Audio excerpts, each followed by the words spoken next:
All right, what's going on, everybody? Great to have you here. So today we've got the Detroit Red Wings and the New York Rangers squaring off in what will be the third game of the regular season for both teams. It's not it's not a divisional showdown, but it is a original six showdown here. As the Rangers, of course, coming off the President's Trophy winning season, and the Red Wings barely missing the playoffs, albeit having Dylan Larkin for the full 82 games would have helped them quite a bit. So great to have you here, everybody, and hope you can stick around. But even if you're just here to say hello, there ain't nothing wrong with that. We're happy to have you here no matter which team you're supporting. And I'll be hanging out watching the game and just kind of providing my reactions to the action. And also I'll be joined by the one, the only, you know her, you love her. Cats have zoomies. But we've got Cortana hanging out here. So Cortana, why don't you come on up? Say hello. Come here, girl. Come on. There you go. There she is. All right. And kiss. Oh, wait, don't kiss. Thank you. And Cortana will be getting treats upon every goal. And if there's a super chat, I will give her treats as well. So yeah, hope to interact with some fantastic members of our community and some new folks as well. We got Clom Sauce. We got Justin. I knew I could count on a couple of Red Wings fans to join us for sure. Trevor, hello. And also Theo joining. Dean, welcome back. Good to have you here. And I got to figure out how to sign in on this specific TV because this game is on NHL Network for anybody who's wondering. So for me, I get access to that through Sling TV. Stoner fan, hey, welcome. Oh, nice. I like the updated name. All right, we got Love the Flames hat. Yeah, I was thinking about doing the Battle of Alberta last night, but I forgot. I'm over at Mrs. Twister's house. I forgot to bring something for today's game instead.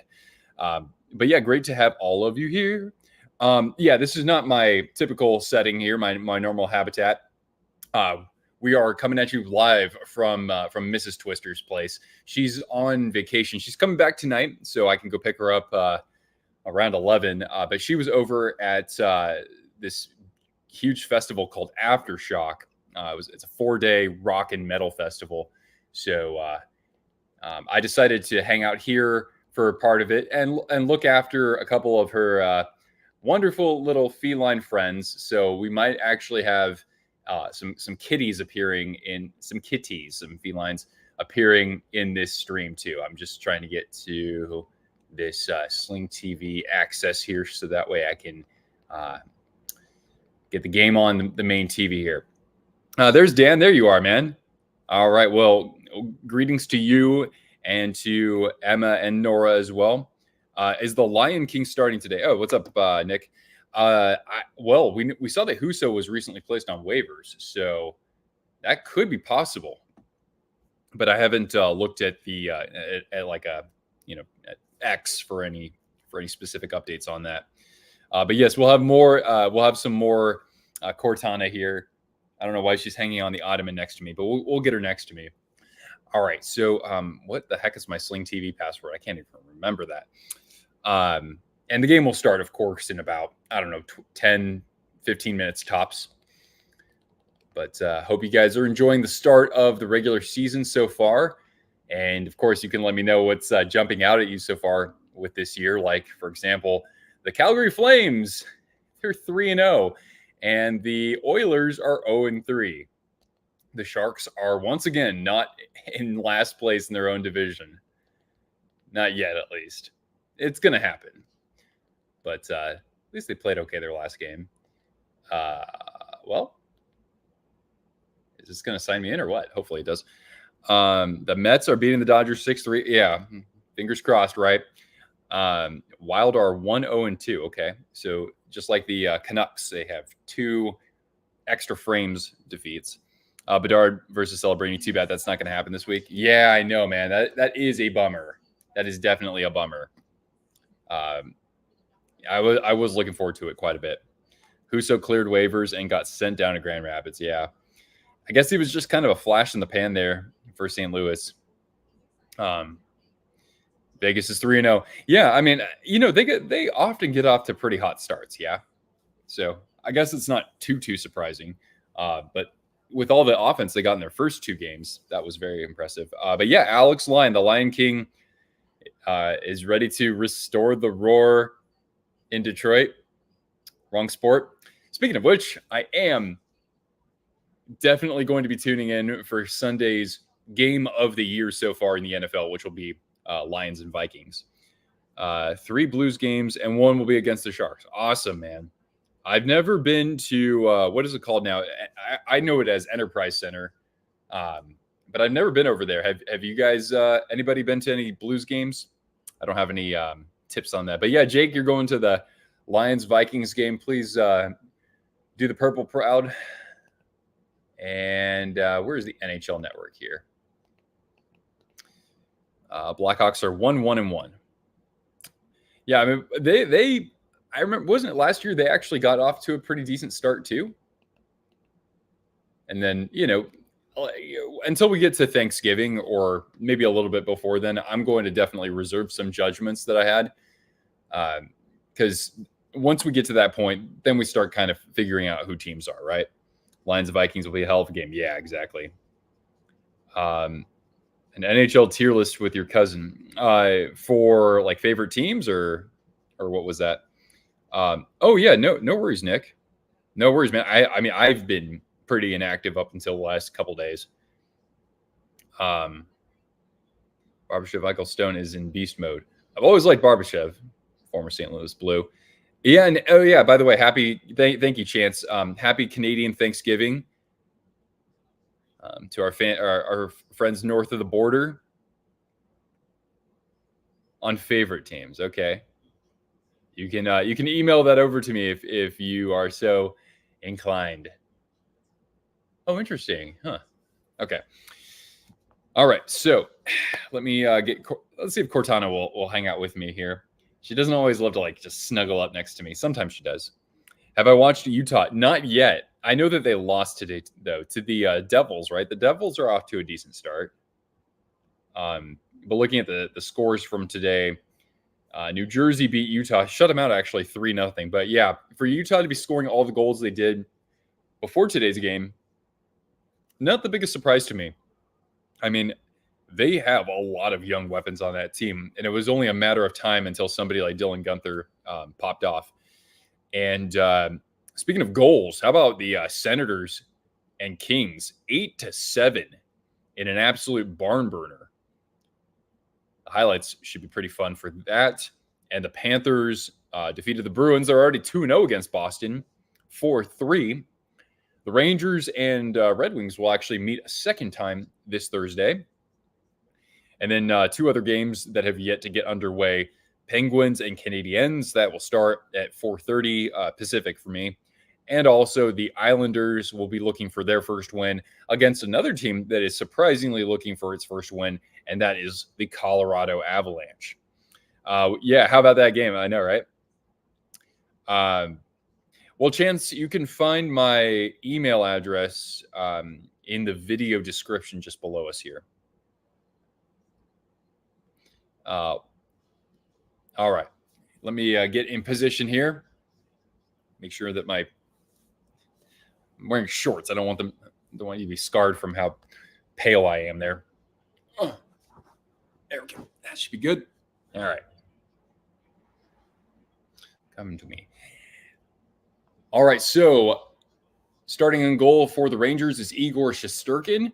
Of course, the upcoming free agent at the end of this season. And yes, it is the Lion King, Alex Lyon. For two straight seasons, he's been this kind of folk hero of a goaltender. I'm just using a Shannon term there, but he has kept teams alive in playoff races with how he's looked in net. Here, Cortana, why don't you come over here? Come here. Come say hi. No, a little closer. Come on and twist a little closer. Kiss for me? Do I get a kiss? No, I don't? Okay, whatever. Yeah, Husso cleared waivers, Dennis.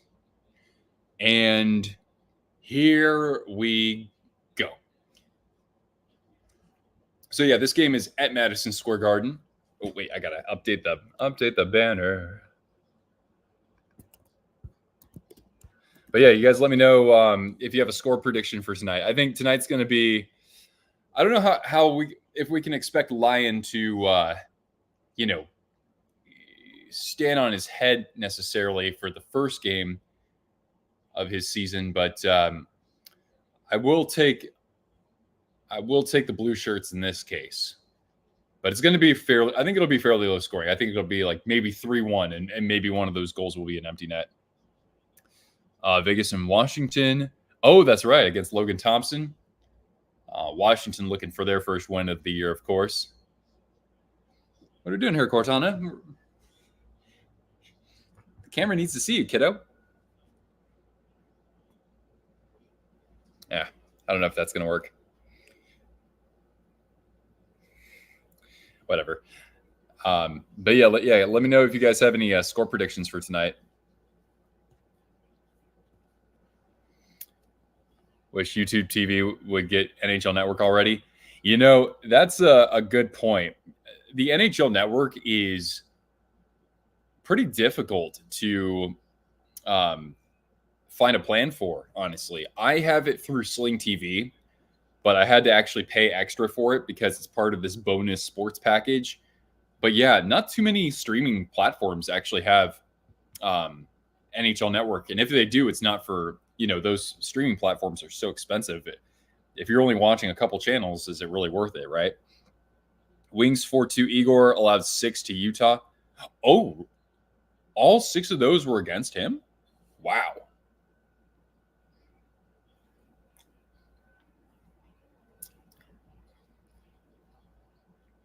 Oh, the Wings almost drew a penalty there. Iowa State in football is 6-0. Yeah, congratulations. That's right. What are they ranked right now? Like, I know they're not like at the very, very top, but they're pretty close, right? Ooh, Wings 3-2 in overtime. I would not mind an overtime game. I've got time to kill, guys. Number 9 in the nation. Okay. I mean, that was pretty crazy how Vanderbilt upset, what was that, Alabama a week or two ago?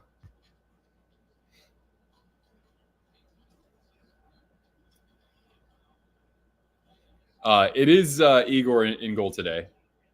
Oh, are you saying from the last game?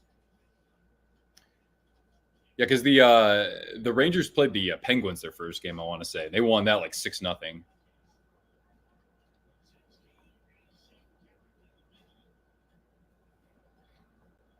Cortana, no licking your okay, you're out of the frame, Cortana, but no licking your puppy parts on camera.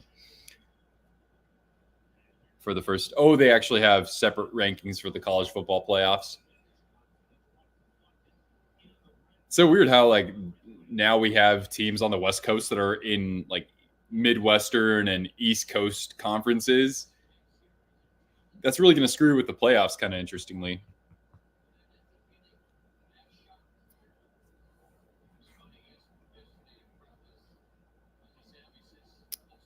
Yeah, but don't forget to vote in our poll if you haven't already, especially because, it's always good to do it before we get the first goal. But who knows? With the way that Shesterkin plays, and of course Lion has turned it on when he's needed most, then this could be a 0-0 game for quite some time.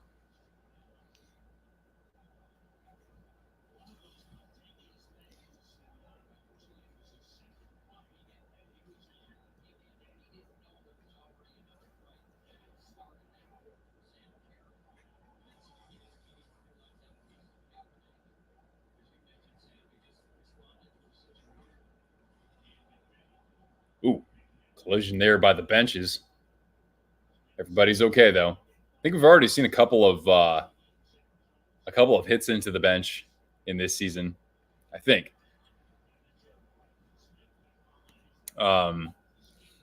Dennis Allen. Yeah. That was a flash in the pan those first couple of weeks. Fubo and Sling are the only streaming platforms that carry NHL Network. Yeah, I think I've heard about Fubo with that. Unless you have Dish, like Hulu, but no NHL Network. Yeah, that sucks, man. I know. I wish that I could just pay $10 a month just for NHL Network. because all I need is ESPN Plus and NHL Network. That's it. Oh, nearly a chance to go top corner there for the Red Wings. But Detroit's coming in fast, man. They're playing some good pressure. Here's another shot that goes just wide of Shesterkin's stick. Yeah, good cycling.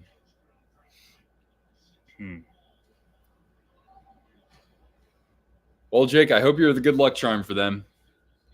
We've gone through 3 Leafs games so far, and guess what? No goals for Austin Matthews, right? Yeah, I don't think McDavid has a goal yet either, right? I think Draisaitl just got his first one.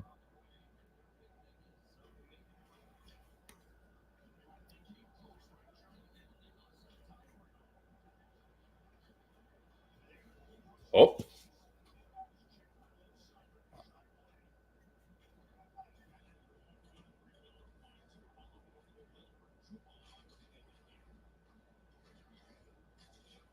Now, does anybody here have the Red Wings going to the playoffs this year?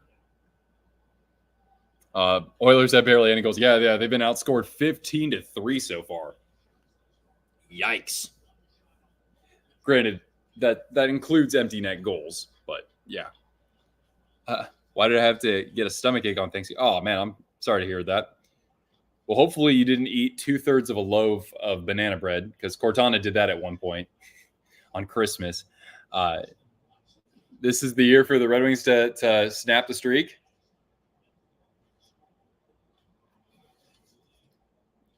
You think they're going to still miss the playoffs? I mean, I am one of those people who's kind of high on the Ottawa Senators among Atlantic teams to actually break out of their playoff drought. But, I mean, Detroit, again, if Larkin was there, or if he was not injured, I know you can say that for a lot of teams, but I mean, he's so invaluable to that team as captain and as their leading producer that really, if he never got injured like he did, I think they would have gotten in. It's fun to see. Oh yeah, Victoria, hello, good to have you here. Yeah, the NFC North in football is crazy, man. The combined record is 17-5 among those 4 teams. But of course, there's only been one divisional game played between all 4 teams, just the Packers and Vikings. And then, of course, this upcoming weekend, we've got Vikings versus Lions, which is going to be a slugfest. And it sucks that Hutchinson obviously is out for the year after what was that, a leg fracture? I didn't see the full report on it, but I think that's what everybody was talking about. But yeah, we get our first commercial break here.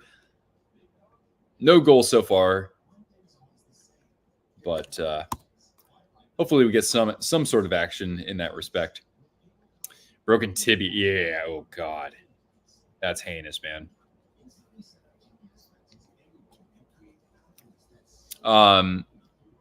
Sukuna, the dog. Hello. You like the Atlanta Flames hat? Thank you. Yeah. This is low key, probably one of my favorite for among my hockey hats. It's probably like in my top 5 favorite, if not like top 3. It is a pretty great hat. I love it. It even has a It even has a patch for the Atlanta Flames inaugural season back in 1972, which is kind of a nice touch there. Yeah, it sucks for Hutchinson. Had surgery in Dallas. Yeah. Oh God. Well, I hope he's 100% for training camp in the off season. But yeah, that's unfortunate. You're double dipping there, Sukuna. Yeah, that's what you get this time of year, right? There's pretty much every sport has something going on between obviously NFL, NHL, MLB playoffs, NBA preseason for anybody who follows the NBA. MLS, MLS is doing playoffs right now, I think. I wouldn't know because my earthquakes have been horrible I think just about every year, except for like one in the last 10 years. I got vintage Sharks hats. The Chomp logo on a new era. Oh, like with the jagged Sharks font. Because personally I would love to see that as well. I do have a couple of vintage Sharks hats myself. With your stealth jersey, where can you find one? I want it to be as close to the stealth jersey as possible. I think that even if you get like a black Cali Finn hat, that's kind of the same idea. I got that at the Sharks team store, but I think you could probably find something like that through New Era's website, or you can check you can check Fanatics. I haven't looked on there in a while, but I know the Sharks definitely have issued a lot of merchandise around the Cali Finn and just the black sort of the alternate branding, or like the black based branding for them. Hey, what's up, Bruin? How you doing, man? Good thing you only have to face the Panthers, one or two more times, unless you face them in the playoffs again. Do the Blues have a chance to make the playoffs? I'm not super high on the Blues. I thought that their offseason was better than what most people would say. But I say that because they did a good job of kind of making some changes and adjustments to their roster, but in a way that was favorable with the salary cap situation. But they are still kind of weighed down by what the defensemen are earning collectively on that club. So I'm not expecting them to make a run at it. But again, they were pretty close last year, and some people probably thought they got better in the offseason. Hi, Cortana. The pro shop, the only one they have is flat bill. Oh, well, yeah, I can't help you there, unfortunately. Lousy that Macklin will miss the chance to play against Bedard. Yeah. I mean, at least the good thing is that, we're going to get a penalty here. Looks like the Rangers will be going on the power play. Hey, Rick, thanks for jumping in. The Blues have been going crazy the past few games. Well, yeah, with that third period comeback against the Sharks, they made that look pretty effortless, too. I like their goaltending a lot. I mean, it's not, Binnington and Hofer make up a strong tandem. Yeah, but yes, it's a beautiful day here in North Idaho. Just before maybe our first rain in forever. How's Cortana? Cortana's doing great. I've got her right here. Okay, Bruin, you haven't seen her yet. There she is. There's Cortana. She's a good girl. And don't forget, with every by the way, we're at 4-on-4 hockey, not a power play. It's 4-on-4 right now.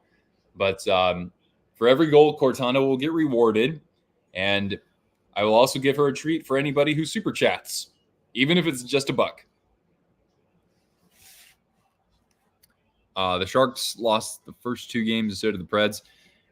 Yeah, at least, the Sharks looked okay in their last game defensively. I think that was a good sort of window into what Warsofsky is able to channel out of his personnel. But they were kind of chasing the puck at the end there. Nice job. I mean, the Ducks played really well formulaically in the third period. Martin Brodeur 2.0. Former St. Louis Blue Martin Brodeur, let's not forget. And by the way, Shesterkin coming up with a save against Lucas Raymond.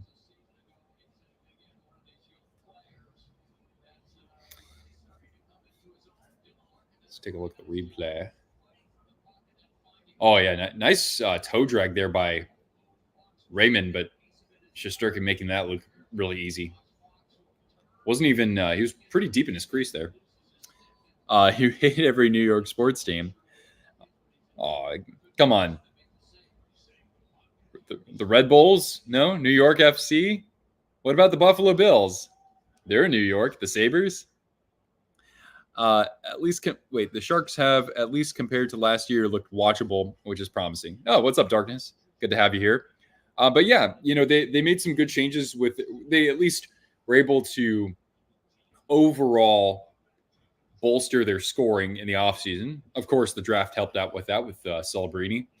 And then, yeah, if they can play defensively, kind of like how they did in this last game against the Ducks, that's what I'm just hoping that, yeah, that they're more watchable and that we see, if there's a veteran who gets injured or something like that, I would like to see a young guy take his place.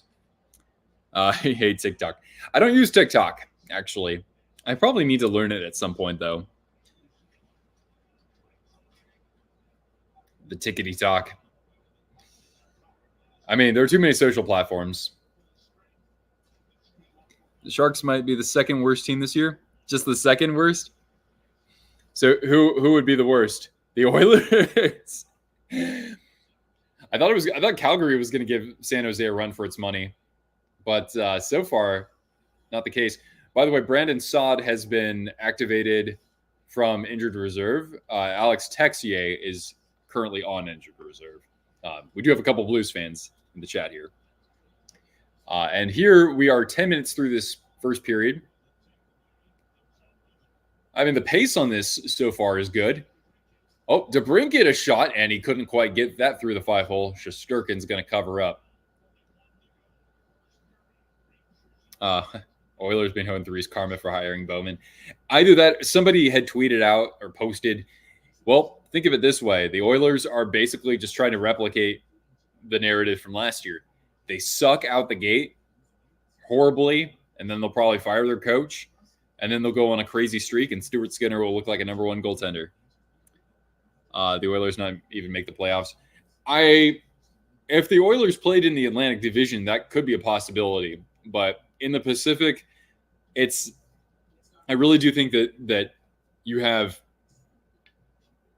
two dominant teams at the top. And could they fall as low as maybe third? It's not out of the picture, when we get to the end of the season, but in the Pacific, I just don't see Edmonton falling so much to where they're a risk of missing the playoffs. It looked horrible for them in the first 6 or 7 weeks there, but then they got things figured out and they went on a hot streak. So it's only a matter of time. McDavid eventually turned it on. Lamley, hey, welcome back. I do remember you. I'm just trying to think of which team you cheer for. Were you one of our Hurricanes fans joining me in the streams? I can't quite remember. You could see Edmonton not finishing in the top 3.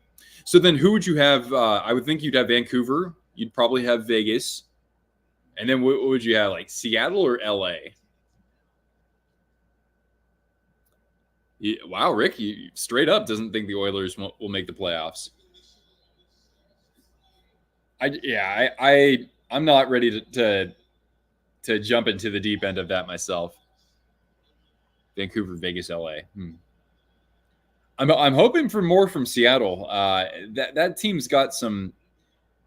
They've got a good coalition of scorers, but they don't have that one guy who's absolutely killing it. Possibly Calgary, says Mark. That would absolutely shatter my expectations, to say the least. I would look like a real tool for doubting them. Edmonton is LA's biological father, though. Exactly. So, the way that the NHL script writer works, and he's hard at work, that those teams are certainly destined to. They're on a collision course for the first round once again. Record a video. Oh, cool. From one Sharks fan from the Pacific Northwest to another. Go Sharks. All right, cool. Thank you. Great to have you here. It's about hockey. How familiar am I, if at all? It's about hockey. All right. Well, I appreciate that, man. I'm gonna. Oh, cool. We're gonna get you to closer to 1,000 subscribers. That's great, man. Now, I like your thumbnail design too. That's pretty slick. Looks different than others out there, and I like that. It helps you stand out much better. Seattle isn't finishing top 3. They don't have the guy that can take over a game. I think that's a fair point. It's going to be. I got to say, if there's anybody in that organization right now, it's Berkeley Catton. But last week of training camp or preseason, they sent him back to Spokane. So as the number one Berkeley Catton stan in the Inland Northwest, I do like seeing that. But I mean, if they need some production, they could eventually call him up, right? But I guess he has to finish out the year. But anyway, yeah, I am a little bit troubled by the Kraken in that sense. Go Mets, yeah, go Mets, please, and go Guardians too, right? Try not to lose in the first round. Yeah, exactly, Sakuna. Dead last in the NHL. Trading McDavid. McDavid is going to be a free agent at the end of next year. Who am I rooting for in the Finland games, Florida or Dallas? Wait, when do those guys play each other? Because I know Florida played today. Oh, here's a chance for the Rangers. A shot. Lyon might have gotten a piece of it. He's got to hug the post. And good job by the defense corralling the puck and chipping it out. But here come the Rangers again. Quick entry. Oh, one-timer, they score.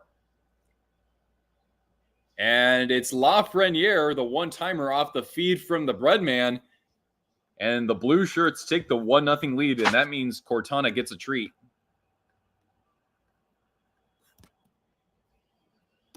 Here we go, girl.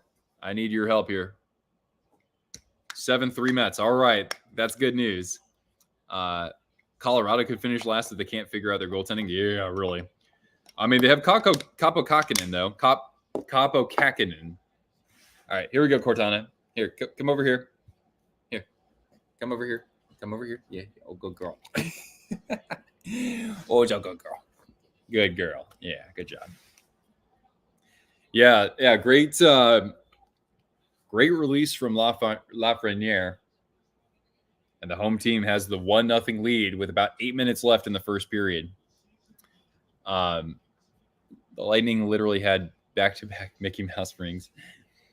I mean, at the same time, though, that's still a very special team because they almost got a third ring there. And when we look back on them, we're going to be talking about them having, 4, if not 5 future first ballot, or not first ballot, but 4 or 5 future Hall of Famers from that group. And a lot of cup winning teams don't even have that many future Hall of Famers. Not like the 1998 Red Wings or 2002 Red Wings. Those were insane. All right, Rangers looking for more here. The cross-ice pass, Fox. Good anticipation by the Rangers defense. They could have had something down low there, but we're going to get a penalty. And the Rangers will go back to the man advantage. It's going to be a hooking.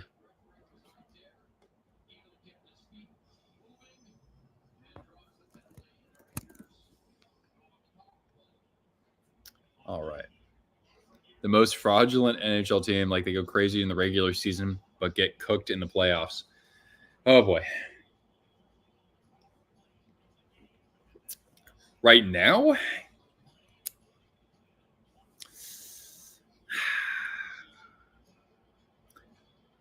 I mean, I think that at least from the American side of things, ooh, nice save by Lyon off that shot from the point. I think that was Mika who ripped that one. Yeah, we'll definitely entertain that topic in a little bit. Well, the Leafs, though, at least among the American media, I think that a lot of the hype around the Maple Leafs has died down a fair bit. I mean, you guys can let me know your thoughts on that. So it's not like people are all that surprised now that Toronto's losing in the first round. Besides Toronto, when was the last time Toronto had home ice in the first round against Boston? Yeah, I mean, because it's not like they haven't won the Atlantic Division. I don't think they've ever won the Atlantic Division, the Maple Leafs. So it's not like they're not like the top team in that conference or anything like that. If you're talking American teams, it's the Rangers. I mean, to some extent, I think so. I think that Edmonton was definitely that team up until about last year. Oh, a shot and nice block. Rangers really looking for a lot of one-timers in this game. Still on the man advantage for what is that, 30 seconds more or a minute 30? Font is really small on my TV. The Islanders are up there. I don't know. I mean, they've been kind of, like third or fourth in the division the last couple of years. Boston set the record. That's true. But the thing with Boston is that, like, they, with the exception of that round, they've won probably more playoff rounds over the last 10 years than anybody else. I mean, if we're talking the last 7 years, Vegas would be right up there too, right? But like, Boston shows up. Tampa has died down, but up until then, they had been showing up, right? Boston won the cup in the last 15 years, so that eliminates them. And I mean, they got to the final 2 other times in that span too, right? So it's like you're gonna take the good with the bad for the most part. I still would have thought that with some of their regular seasons, I thought maybe they'd have one more Stanley Cup. Mets win. All right. Woo! That's good news. I think Sukuna has a point, though. I think it pays off to be the underdog. Well, good possession there from the Red Wings or from the Rangers on their power play, but they come up empty-handed. About 5 minutes left in the first period. The lone goal scored by Alexis Lafreniere.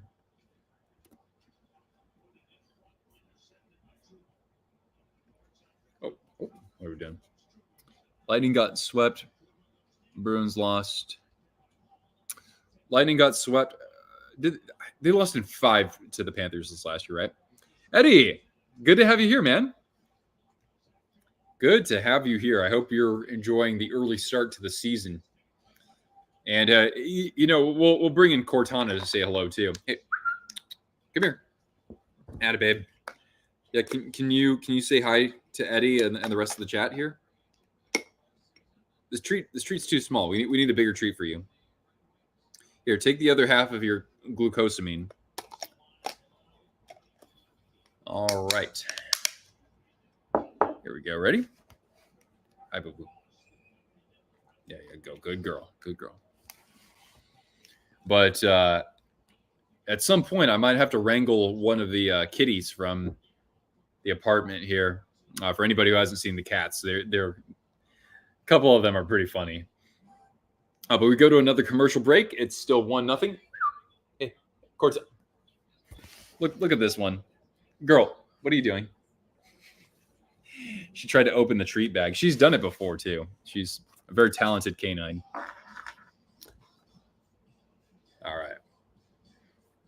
And what? Montreal-Pittsburgh is about to get underway. And at 9 Eastern, we've got the Islanders and the Avalanche in a battle of 2 teams that are looking for their first win of the year. It's ALCS time now. Okay, so that game's going to start. Well, let's go Cleveland.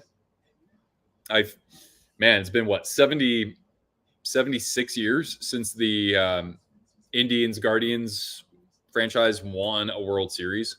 Hey, come on now. So they are long overdue. Like it just started. Okay. Well, let's go Guardians. Here, I'm gonna, so that you don't have to see all my beautiful skin here, I'll cover it up with a blanket. They've not won since 1948. Yeah. So that's crazy. The last time the tribe, I'll call them, the last time Cleveland won the World Series, World War II had ended just 3 years prior. That's what's crazy. Xanadu, what? He was on roller skates. He's got long hair and he's tall. Oh, I don't think I've ever seen him. I'm not sure. There we go. Good girl.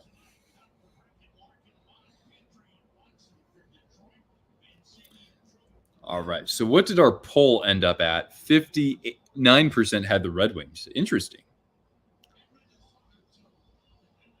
We do. I think, though, that among the various fan bases out there in the NHL, I think that after the Sharks, the fan base that we probably that is probably best represented on this channel is probably the Panthers. We probably have, out of our subscribers, probably the next most common is the Panthers, and then I would think third might be the Red Wings. We have a lot of Red Wings fans.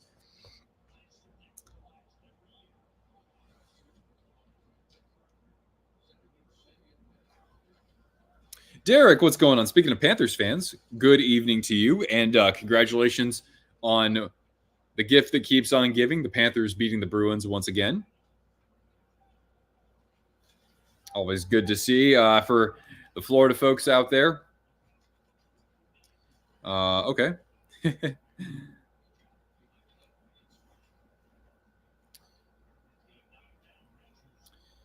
we go. All right, so just about 3 minutes left, and for whatever reason, this game isn't showing us the shot totals, so that doesn't help this old man. I gotta look at the stats here, but so far, shots are 8-7. I think that was the 9th one right there for the Rangers. They have the upper hand in shots, and they're leading faceoffs by a 2-1 margin.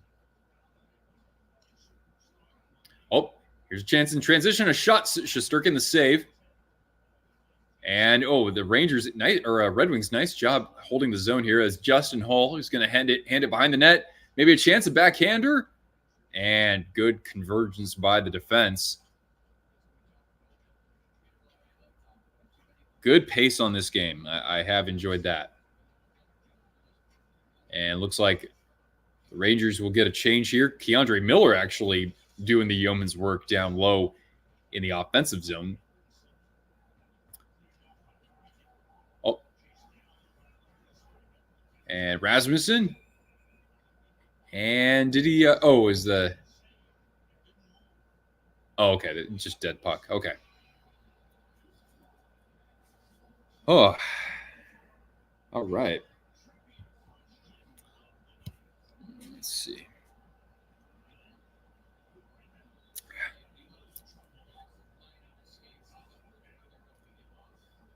Which Ranger has the most all-time points at home versus the Red Wings?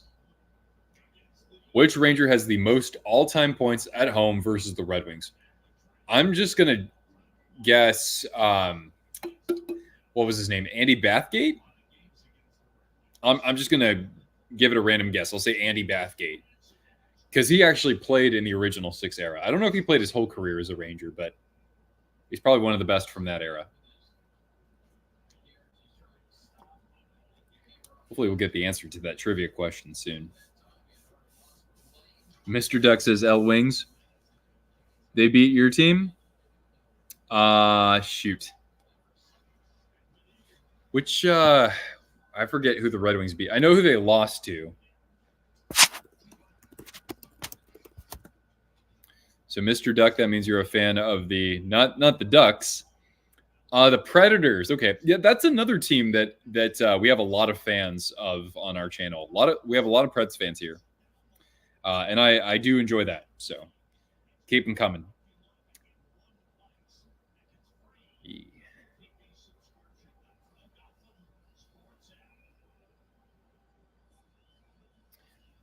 All right, down to 136 in this opening period. Good to have you all here, of course, on this Canadian Thanksgiving. So, again, happy Thanksgiving to everybody celebrating north of the border. I live pretty close to the border, so I could almost yell, and you might be able to hear me if you're in eastern British Columbia. Yeah. All right. Detroit dumping this in. And is this going for icing? I thought he was past the red line. Down to 104. Can't believe that Celebrini has already. Yeah. So, I mean, you probably know, but he had already. That was a bit of a nagging ailment for him before even that first game of the season. I think he was like, I got to play in my first opportunity to play a real NHL game. So it does suck. He's a little banged up right now, but it's not anything serious. And even though I'm really excited to see him on the ice again. It's like I'd rather him just rest up, even if he has to miss a couple of weeks. It's not like my Sharks are going anywhere. But yeah, we would have gotten to see him versus Connor Bedard, but there will at least be one more game between those guys later this year. Stuffing is your favorite for Thanksgiving. Okay, how do you like the stuffing though? Because some people they like, they use bread, right? Or they'll use cornbread, or they'll use potatoes. They'll like make potato stuffing. Turkey will never be beaten. Well, if you know how to cook it, if you're going to cook it in the oven, the thing you should do is put the breast side down, because the fattier stuff is going to be, on the other side of it, and it'll seep through to the turkey breast. But yeah, I've made some good ass stuffing in my time. And the Red Wings just scored. Dylan Larkin, the captain, and we got ourselves a tie game and a treat for Cortana at that.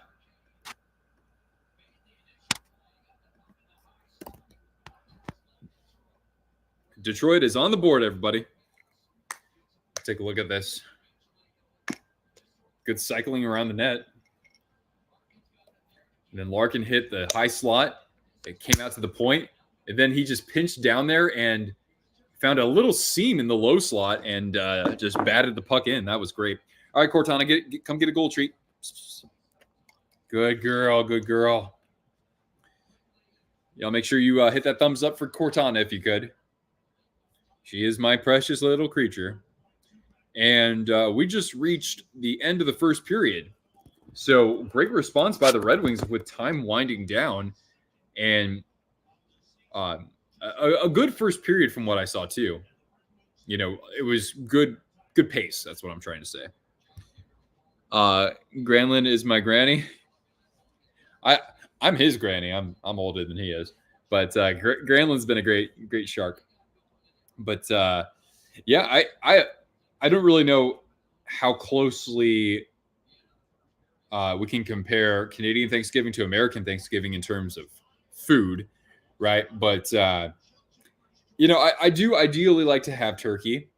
I'll eat light and dark meat, but again, you gotta flip the turkey, gotta flip the bird in the oven, right? Breast side down, or deep fry it, because that can be pretty good. I like smoked turkey too, so I won't turn that down. And then I don't need mashed potatoes. I know that's pretty much a staple, but I love yams for sure, even though it's kind of like dessert. But gotta have that. Being from California, I think it's more common in the Western states for us to have Brussels sprouts. Like other places in the country will have like green bean casserole, especially in the South. Which, hey, that can taste pretty good, but Brussels sprouts for me is unbeatable, especially if you have some bacon in there. A little balsamic glaze on that. And then let's see, what else am I missing here? Yeah, stuffing. If I can make the stuffing, it'll be better. But I've made some really interesting concoctions with stuffing, and I've made potato-based stuffing as well. And then, of course, dessert. Hey guys, it's intermission, so I got to kill time some way, right? Might as well talk about food. Take my mind off of the lack of hockey for the next 15 minutes. But I'd say that although I like pumpkin pie, but anytime between now and the end of the year, what I like to do the most is bake a pecan pie. I'll make my own pecan pie and the crust from scratch. It does not look appetizing by any means, but it's really good. And I do that because if anybody really knows anything about pecan pie, usually you'll see recipes with Caro syrup. I don't use that. I use just regular old plain pure maple syrup, and it tastes incredible. A little dollop of vanilla bean ice cream on top, and half the pie is one serving size for me.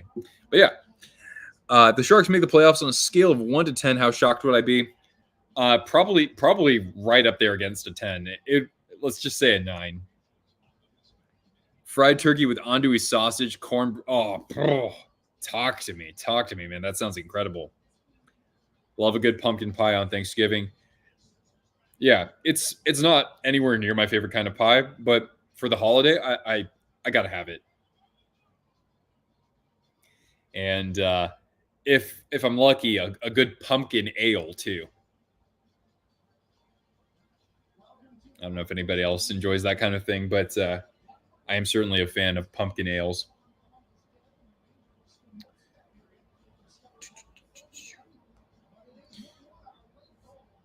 All right, let's see here. We got the start of the Canadiens and Penguins.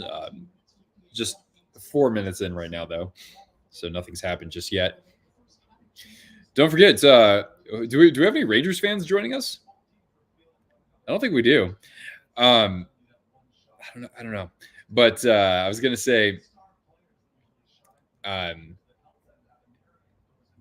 it's unfortunate, but of course, it was only a matter of time until Sam Rosen, Rangers play-by-play guy, hung him up. So he'll be retiring at the end of this year. I don't know if you guys saw it, but in the Rangers home opener, Wes McCauley, the referee, before he dropped the opening puck, he pointed up at the skybox or the press box to Sam Rosen to dedicate the puck drop to him in his final year. I thought that was awesome of him. Oh, you also like the Rangers. Okay, so Preds and Rangers from Mr. Duck. Senor Pajaro.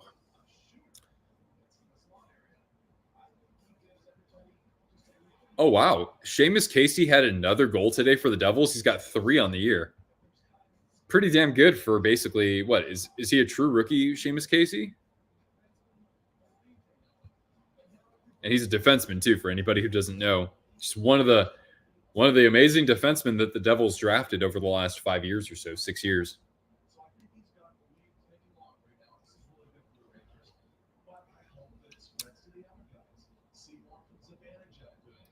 There should be rolls for Thanksgiving, or rolls in our Discord forum.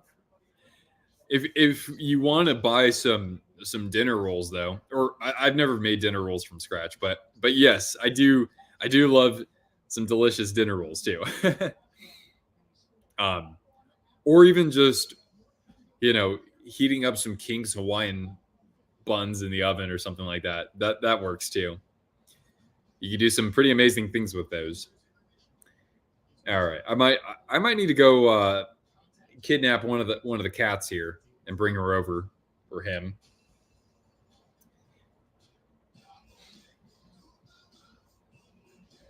But yeah, FYI, guys, we'll also be live on Wednesday during. Excuse me, nose was itching. We'll be live on Wednesday for a game between the Bruins and also the Avalanche. So hope to see you around for that, even if you wanted to just stop in and say hello. Hawaiian buns are delicious. Exactly. Eagles, how we doing? Yo. Does that make you... I apologize if I've asked this before and have forgotten, but does that make you a Flyers fan as well? Because I know somebody who's he's a Penguins fan for hockey, but he's an Eagles fan for football.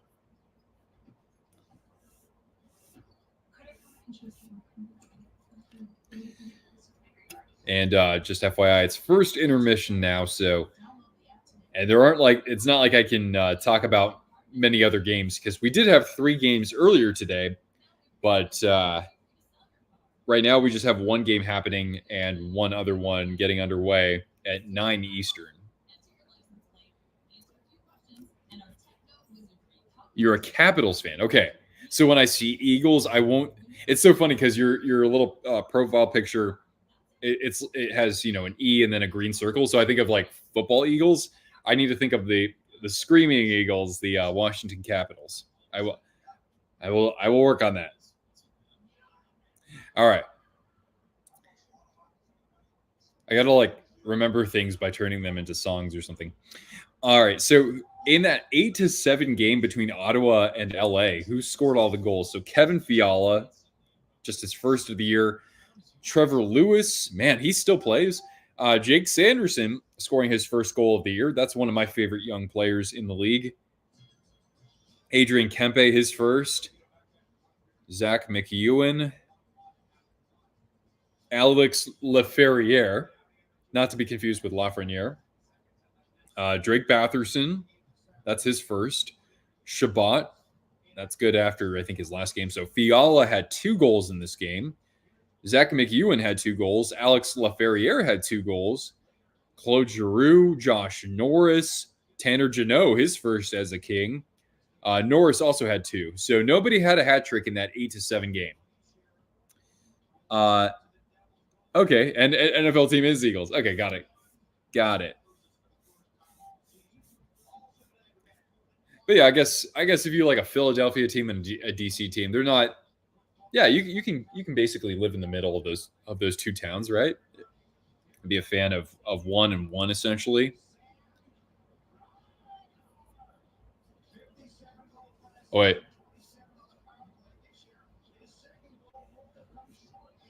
Oh, that's interesting. Sam Reinhart has 2 goals this year, and they were both shorthanded so far. Well, that's because Reinhart plays penalty kill, and that's no surprise just because of how well he plays defensively. But good to see Florida get some offense without Barkov. I might have to go abduct one of the cats here so I can so she can make an appearance. You know, Cortana needs some food too. I might have to feed Cortana, which actually on camera, it might actually appeal to some people because she gets really ravenous.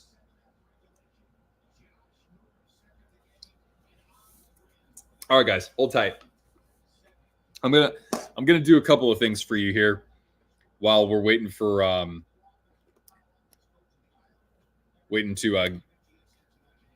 the second period to get underway here. So hold on one second. I gotta feed Cortana, and it won't be long though. Trust me, you'll get a kick out of this.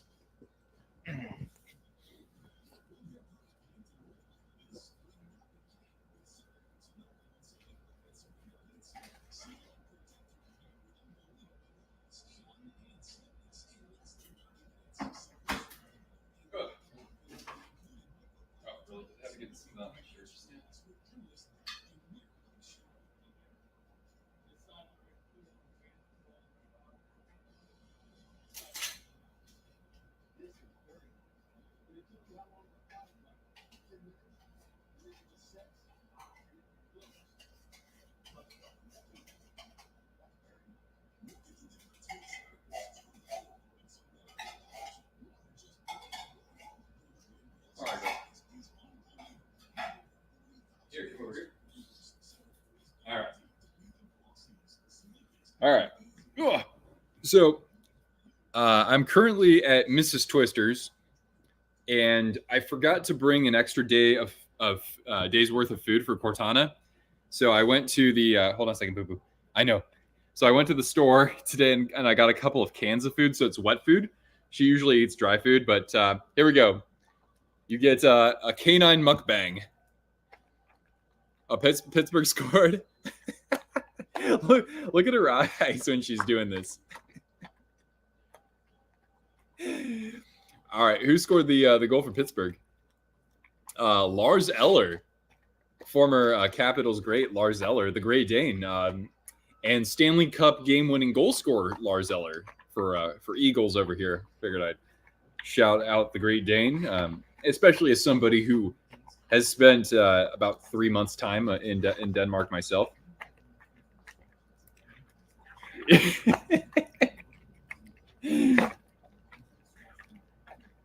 Look at this Cortana mukbang we got going on here on Twisted Wrister Hockey.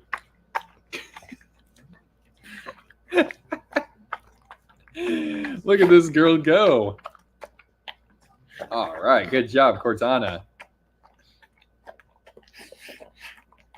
Oh, I'm so proud of you. Lars, but he plays for the Pens now. Yeah.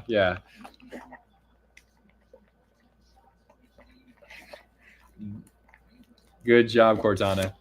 Can you thank me? Hey, you gonna thank me? No. Man, she's so spoiled. She can't even thank me at this point. Don't I get a kiss for thanks? No. All right. And then I'll bring over. Okay, yeah, you can lick whatever is remaining there. I can also bring. Oh, hi, buddy. One of the cats is behind the screen right now. He's he doesn't like being picked up or anything like that. Although he's a good sport, he's actually coming over right now, which he never does. Oh, okay, girl. Okay, that's enough. You got what you needed.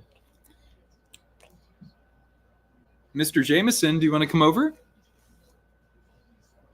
Yeah, here, I'll show you who I'm talking about. There he is.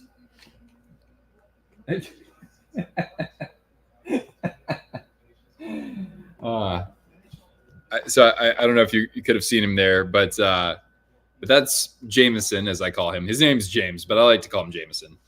And yeah, he just was like, no, I don't want anything to do with this. But as I've been cat sitting the last few days, he and I have grown closer together. He's actually a very sweet little lad. The cat looks like a balloon. I'll blame that on the webcam, I guess. Hey, what's up, Ethan? Oh man, Ethan, you got to rewind just a couple minutes. I just fed Cortana, on screen here. It's a canine mukbang. You might get a kick out of that. James is cute. Yeah. He's a cute cat. He has like the wimpiest meows too, which is really funny. But yeah, he's not gonna like come up on the couch and let me hold him in front of you or anything like that. I mean, I could pluck him from underneath the furniture right now, but I'm gonna let my I've got a lot of momentum with him right now. I don't want to spoil anything. Hey Riley, what's up? Yeah, right, Riley. You would probably also get a kick out of Cortana eating her dinner a moment ago. Sorry if that offends your cat. Well, he's not my cat, so I'm not paying his vet bills. Let me see if I can go find Inari though, the other cat. She's a real character. Here, Cortana, here, come up here. There we go. All right. So what I'm gonna do now is I'm gonna see if I can pluck Inari from underneath the bed or something. We're still at intermission, by the way, guys. So thank you for being patient. Okay. BRB again, really quickly. Right here. Lie down. Okay, down. Thank you. All right. Stay there, girl.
All right.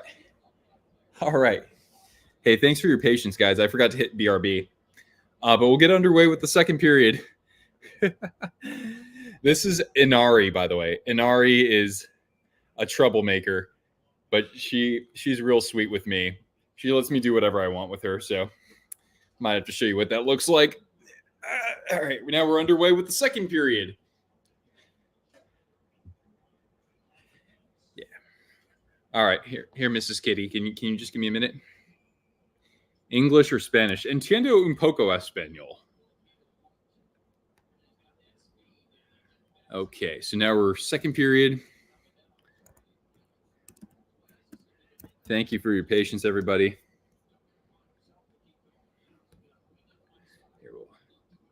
There we go.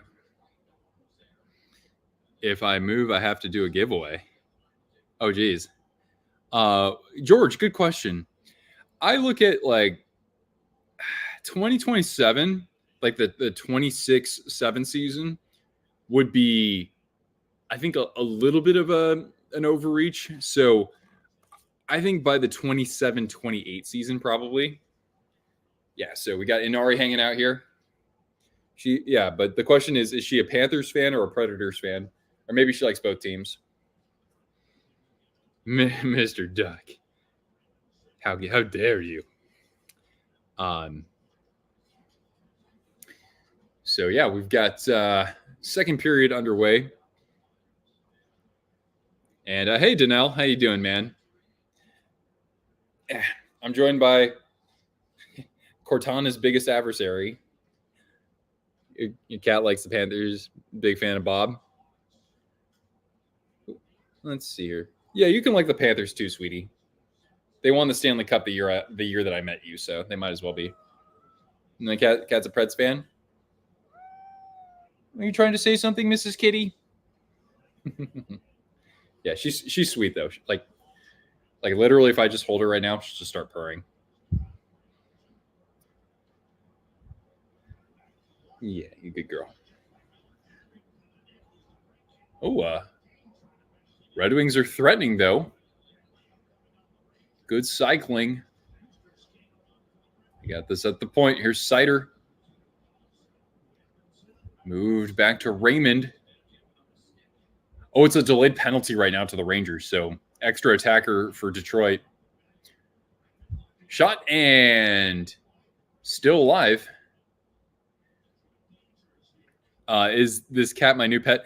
It's my girlfriend's cat. Well, one of three.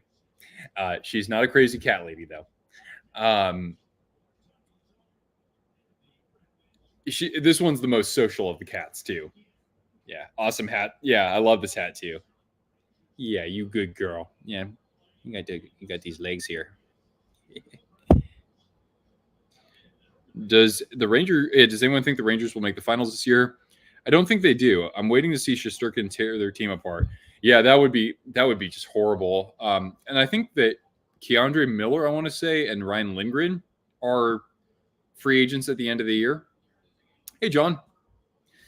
Not to mention, the thing with the Rangers is that they've got just the way the roster is composed is, I think it's a team that could get to the final, really. I know they've been knocking on the door. The thing for them is like that those top producers, not that many of them are showing up as the playoffs go deeper. So that's what they have to kind of figure out. But I figure the Rangers have as good of a shot as anybody else in the East to make the final. I wouldn't count out Boston. All right, honey. New Jersey, they could go in a variety of directions. I don't think they're there just yet. And I think Toronto is actually being kind of underestimated. I think that they have a lot of potential under Berube. I think their backside is much better than what it's been previously.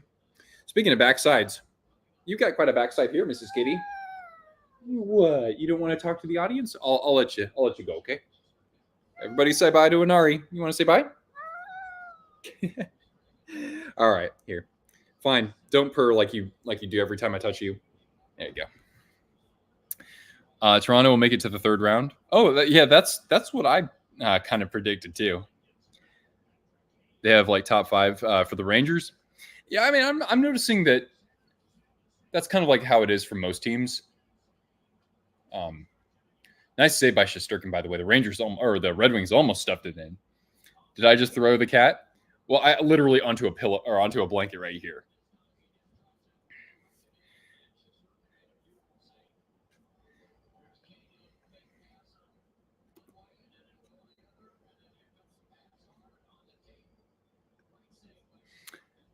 This Rangers team has to get over the hump at some point. Yeah, they do. Panarin, Kreider, even Trocheck and Zibanejad, they're all, in their 30s at this point. And you can still play at a very high level.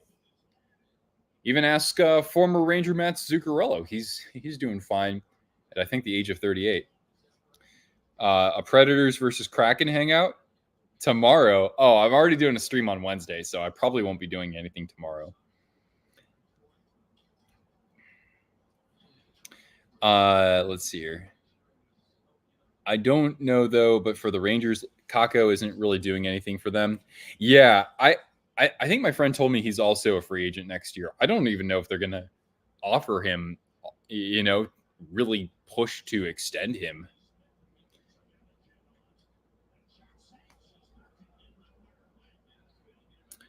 Big sports day, says Danelf in the New York, New Jersey area.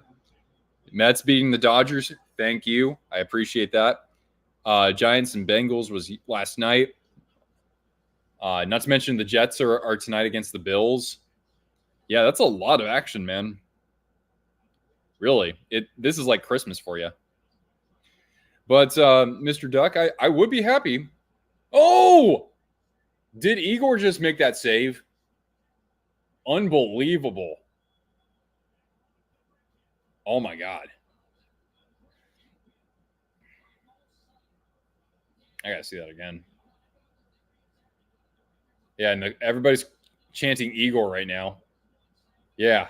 It was a loose puck that was bobbling, and then DeBrincat picks it up like 6 feet away from Shesterkin, and he's got the glove out over the pad and does the windmill. What a save. Yeah, that is a lot of action for sure. James, Mr. Jameson, no?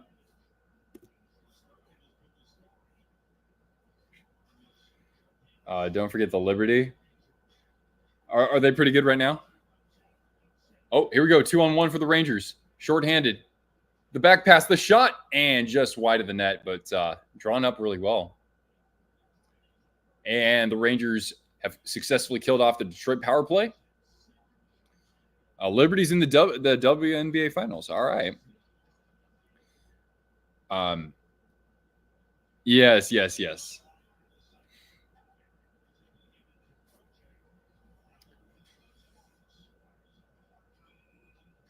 All right. First 5 minutes almost gone by here. Still 1-1. Goals by Lafreniere and Larkin. For the second straight year versus the Lynx. Yeah, the Lynx are the lone exception to Minnesota sports. They're the only team that's allowed to be good in both the regular season and postseason.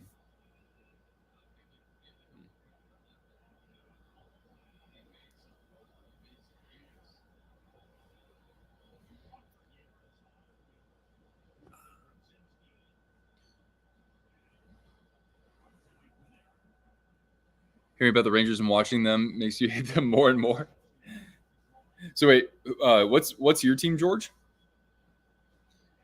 Hey, at least the Rangers aren't the Yankees. There we go. I have both goal scorers on your fantasy team. There you go, man.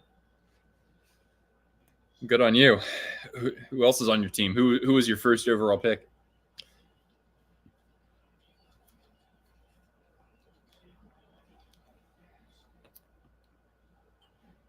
Grew up in Chicago and San Jose. Oh, cool.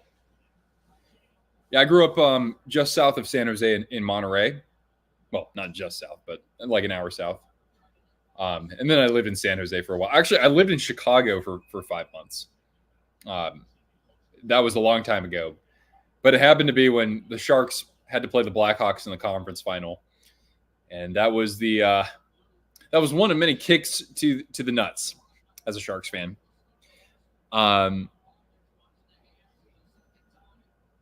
Oh, yeah? Guess your first pick? Well, John, I would think that your first pick probably would have been Kucherov then, right? In the Central Valley. Okay.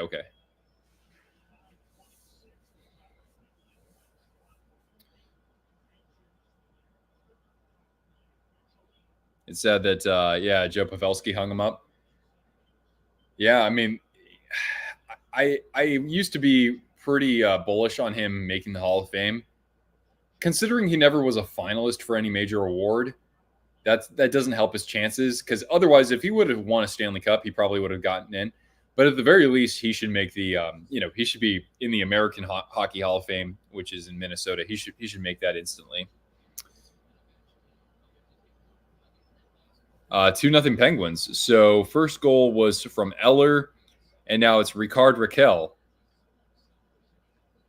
getting on the board. So we've got a Dane and also a Swede on the board. Danelle, I'd have to go back to your. What were you asking, Danelle? I see all the matchups that you posted, and that the Liberty is in the final. Chicago didn't have a dynasty ever. Okay, as defined by the Hockey Hall of Fame, it's not a dynasty. But the thing is that I think that it's kind of an outdated definition of a dynasty, because we haven't, considered what it actually takes to win multiple Stanley Cups in a salary cap era. So I think that winning 3 cups in 6 seasons, I think that should be right there. I think if you win 3 within, that span 7-8 years, maybe, if you have a similar core of players, right, who are bus drivers for your team. So like Kane, Taves, Hossa, Seabrook, Keith, right? I think that should make you a dynasty. You consider it one just like the Spurs. So the Spurs aren't technically a dynasty, but yeah, it has to be, right?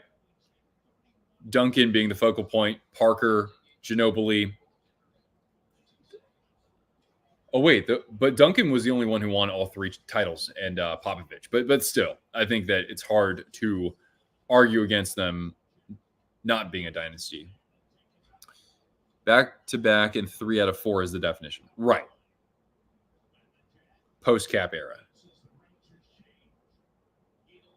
Yeah.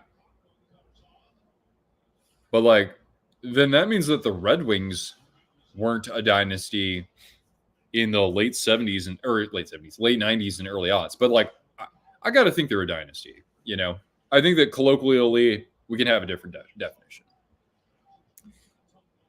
Yeah. All right. Catch you later, Bruin. Thanks for hanging out with us. Oh, one-timer. Oh, nice shot, but just wide of the net. Rangers building some momentum. They had a power play just a couple minutes ago, too. Oh, that's what you followed up with. Yeah. So, I think we can say that the Red Wings were a dynasty. The Devils would be kind of interesting because they won 3 in a 9-year span. And they did it again with, the backside was pretty consistent, although different coaches. So if somebody said that Detroit was not a dynasty, if somebody said that the Devils in the 90s and early aughts were not a dynasty, I think that's fair.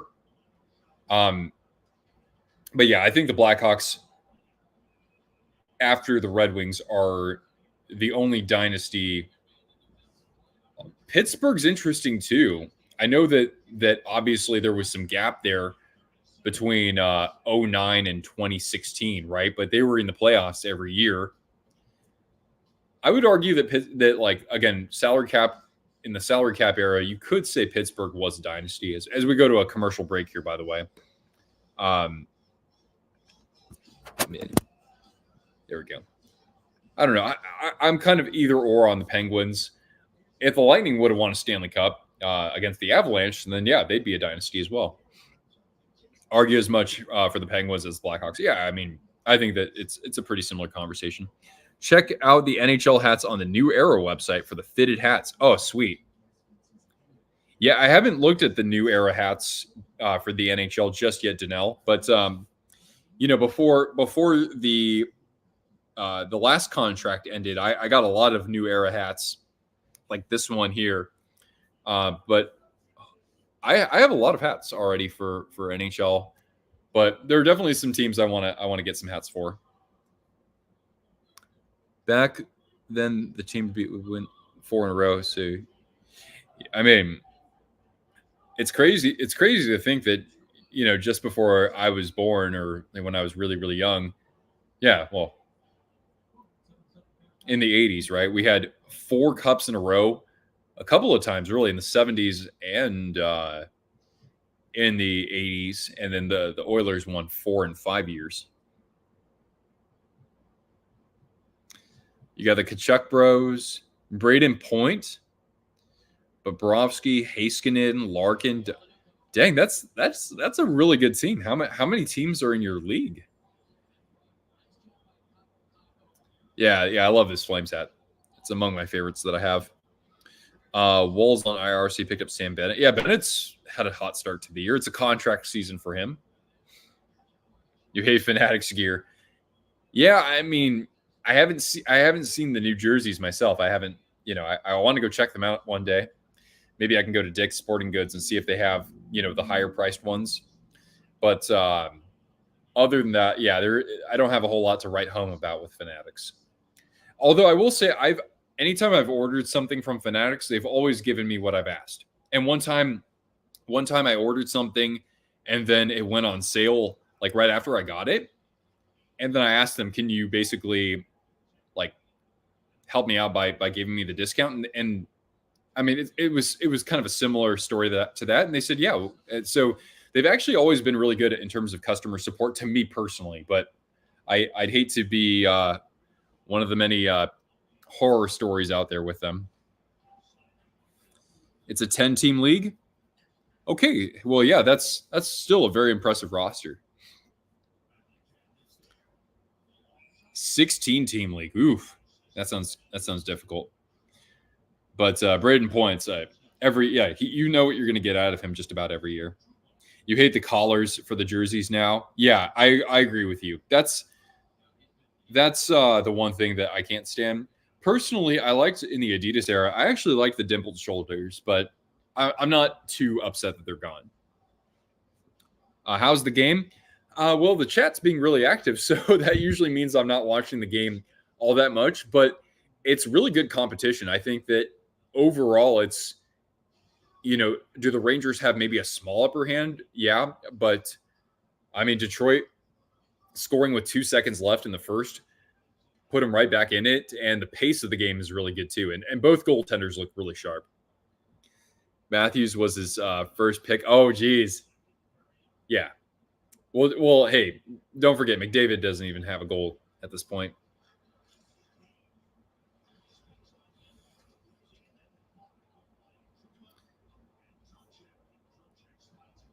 Though salary cap, it's harder, but you can see there is a team to be like. Yeah. All right. So we're down to 10-20 in the second period. So just about halfway through this contest. And in terms of shots, yeah. 2-1, by the way, Canadiens have scored a goal to draw within 1. That goal coming from, as the NHL site freezes, Caden Gooley scores his first of the year. And on our game here, it's 17-14, the shots in favor of Detroit. They're on the tail end of a power play right now. One-timer and just over the net. See if they can hold the zone here. Driving toward the net. Shesterkin able to put down the paddle. And we get a cover up here as we get to the end of the Red Wings power play.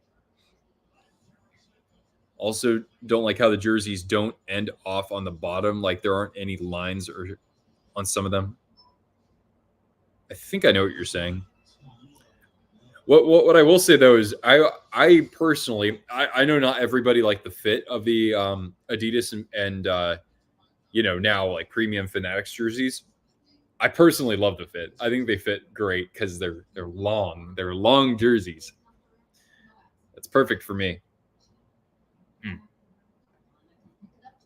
All right, so we're at a commercial break, just FYI.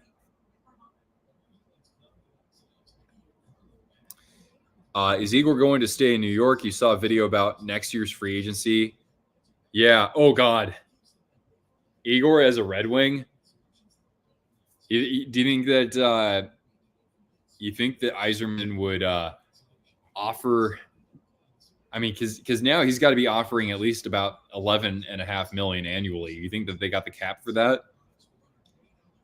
That'd be incredible, man. That'd be kind of like when Bobrovsky left the Blue Jackets. Huh. Oh, there isn't anything on the bottom of the Florida jersey. It's not like that one little stripe at the bottom. Oh, really? Yeah, that does suck. I actually I agree with you then. Shesterkin to Chicago. They're gonna have the cap space, yeah. That sounds loony to me, man. And then didn't we hear that another player out there was interested in joining Chicago? Kaprizov? I think it's just a rumor. Like, there isn't a whole lot of substance to it. But, like, imagine Igor and Kaprizov joining the Blackhawks. Holy God. That my brain is, like, rattled from that.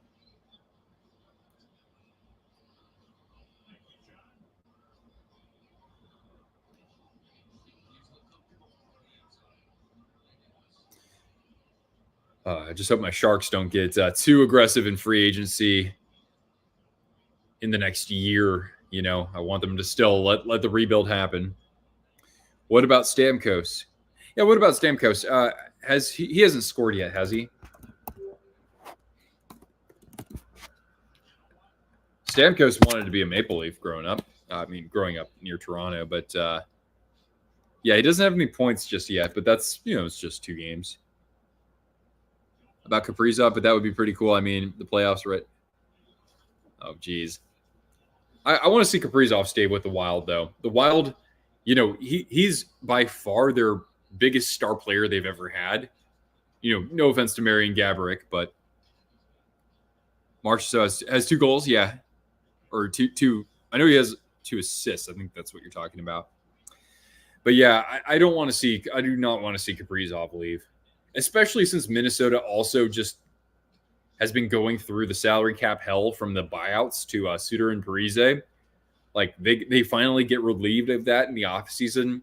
And, they have some really good young players, some of whom who have yet to really appear for Minnesota. They got Wallstedt coming up, right?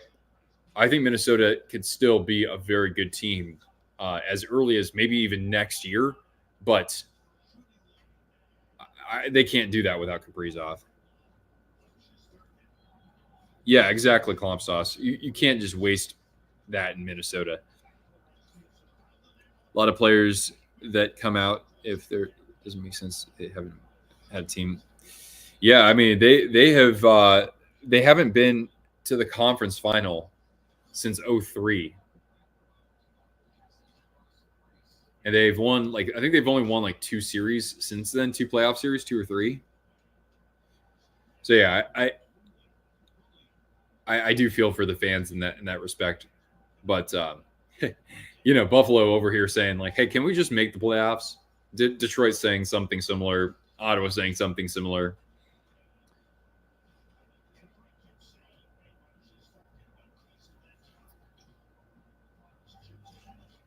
All right, down to 7:20 here in the second period. Ooh, Shesterkin literally jumped. I think he was trying to make a shoulder save. That was interesting. But yeah, the goalies are showing up so far. Thank the good Lord hockey has returned. You betcha. And I'm sorry, that's wait, let me. Sean, right? 8 years for the Wings, yeah. And I think it's been 7 for Ottawa. And Buffalo, it's been, what, 13? Buffalo has at least more. Yeah, they've been to the finals twice. Yeah, that's true. You know, Buffalo had stretches where they were a really good team. But yeah, the Wild, of course, just one conference final appearance, and that's it. And Columbus has only been to the second round one time. North Stars won. Yeah, that's true. Yeah, it's true. The North Stars, and that's actually considered one of the greatest underdog runs in Stanley Cup history.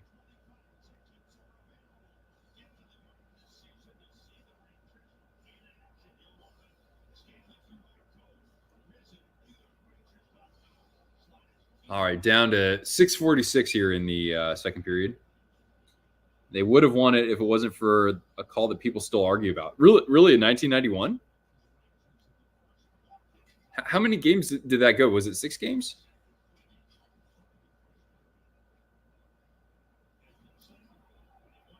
Yeah, the North Stars. They weren't supposed to be anywhere near that final. Oh, Buffalo. Okay. Now, I mean, I looked at I remember the game a little bit, but I didn't follow hockey so much. But I thought that I thought it was a good goal, though, because, a chance, point blank, it's just Sturkin denying. I can't see who that was, if that was DeBrincat.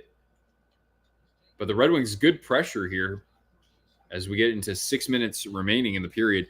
But I thought because Hull actually had control of the puck at a certain point, so that even if his skate, I think he had control of the puck before his skate was actually in the crease. And so then it stayed a good goal. I don't know. But yeah, it sucks when, even if it was the right fit, even if it was the right call, it still sucks for fans of the other team, because it's like, you are this freaking close to a game 7. Yeah, Detroit really turning up the pressure here. Holmstrom would have had 65 more goals. Oh, yeah. What are they calling No, I'm thinking of Franzen, right? Was Franzen the mule? I don't know.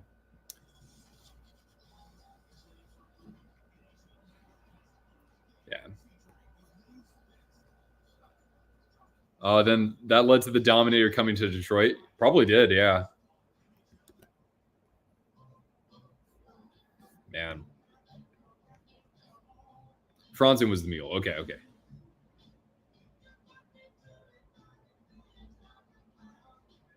Homer was Holmstrom. Oh, okay, that makes sense.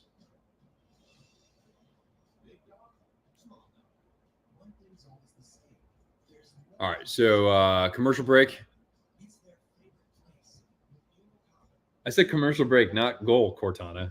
Can you come over here? Can you come over here? We've only had 2 goals in this game, Cortana, so you need more treats.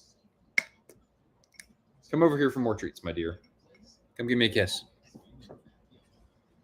Okay, here you go. Right in front of the camera. Go ahead. Right, cool. That's a good girl. Good job. Thank you, sweetie.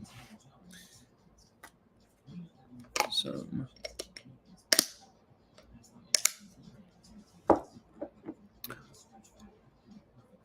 Oh, you're born during the lockout. Gotcha. There's Doggo. Yeah. We also had one of the kitties appear just a little while ago, but them being cats, they're not as social as dogs are. She needs a doghouse full of every NHL team. She needs like wallpaper on the inside. I mean, she's an inside dog, so I don't need an actual dog house for her unless I built an enclosure and put her bed in there or something like that. She'd still go for it, right? But yeah, we could have some like NHL wallpaper in there or something.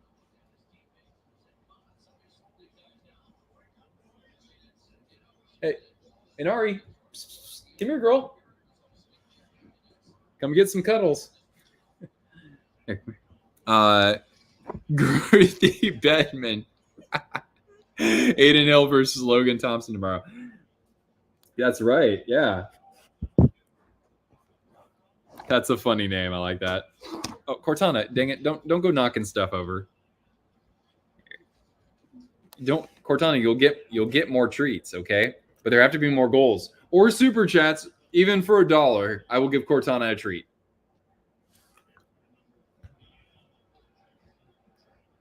That's a good girl. That's a good girl right there.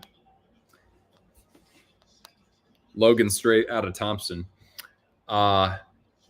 Okay, Rangers a little bit of a pushback here because the last 4 minutes or so were all Detroit. Looked like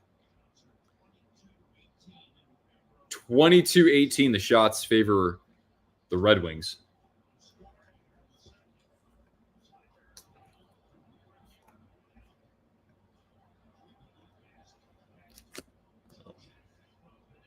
Oh, here's maybe a chance for the Rangers here. Top of the circle. Looking for the tip play in front. Trouba should have just put that on net. Detroit comes back the other way. Oh, DeBrincat gets stood up at the blue line, though, by the back-checking captain. And in front. Oh, and Lyon. Oh, my goodness. He just robs Vincent Trocheck, who was coming right down Main Street. New York deserves a better team than that. Well, I mean, they already have 2 other teams to choose from, and that's not even counting the Devils. Unbelievable. Great save. So Alex Lyon. Oh, baby. Just he's doing the same thing that Shesterkin did, right? The glove just over the pad and then a little windmill.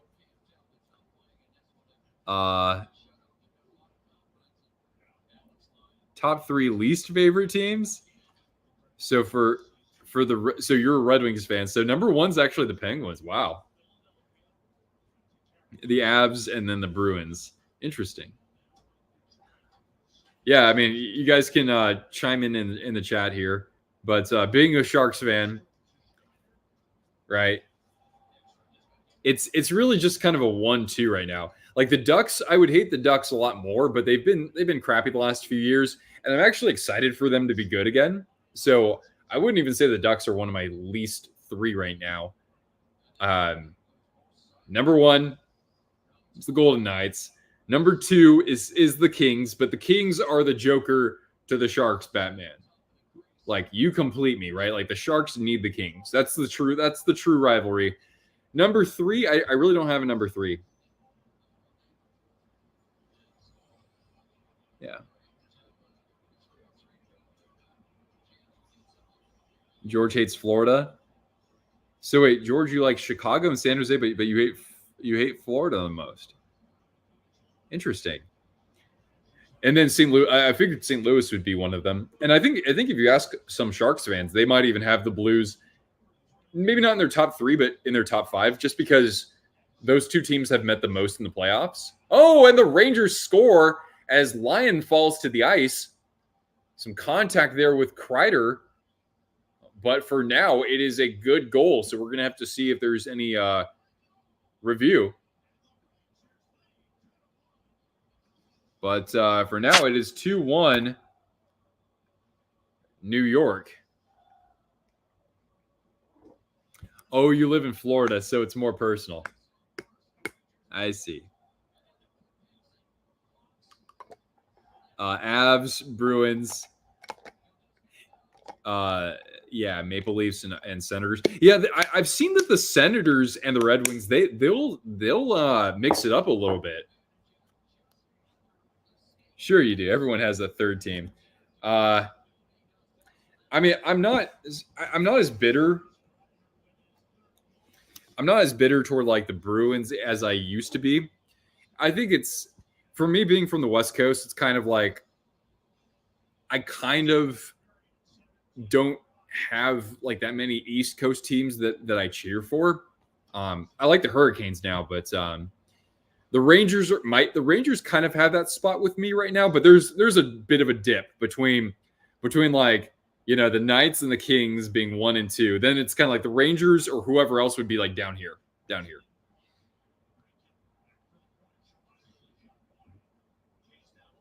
Usually someone not in your conference.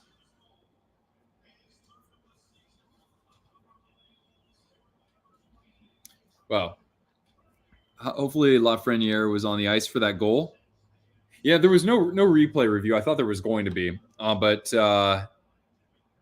let's take a look at that. So it's Kreider getting that goal. So he did get the tip, just the tip, from Zibanejad and Panarin. Zibanejad was the one who shot it. But to keep you informed, Mr. John,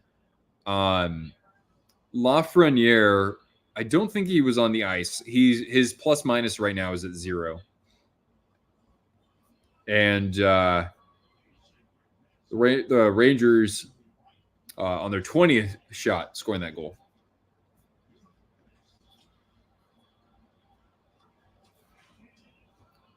Oh boy. And Shesterkin, a big save as coming into the crease there for New York was like JT straight out of Comfort.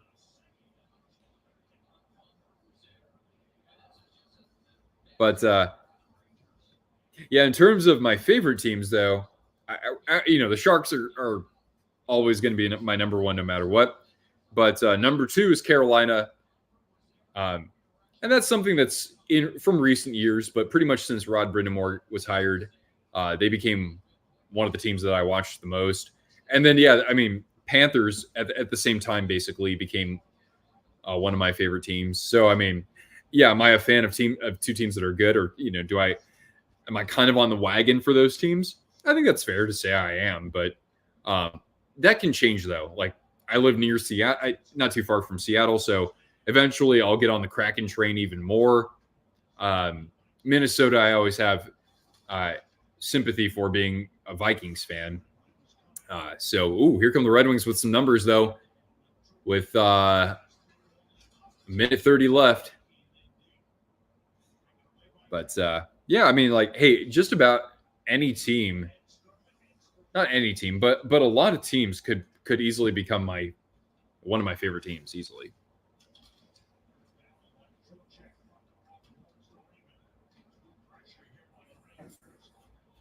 The winged wheels tatted on your back. I like it, man. Yeah, I only have. I mean, a lot of people know, but I only have one little tattoo, and it's the shark fin. So, but if the Sharks ever win a Stanley Cup or something like that, maybe I will actually get a more detailed one like there. Oh, all right, down to 35 seconds here in this period. Good girl.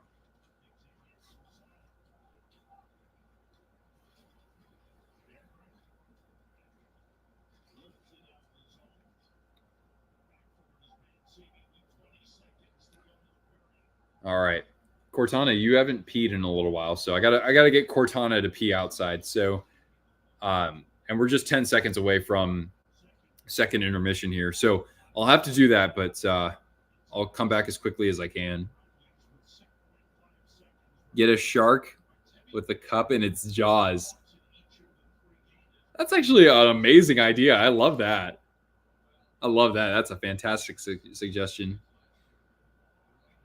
All right, so we are.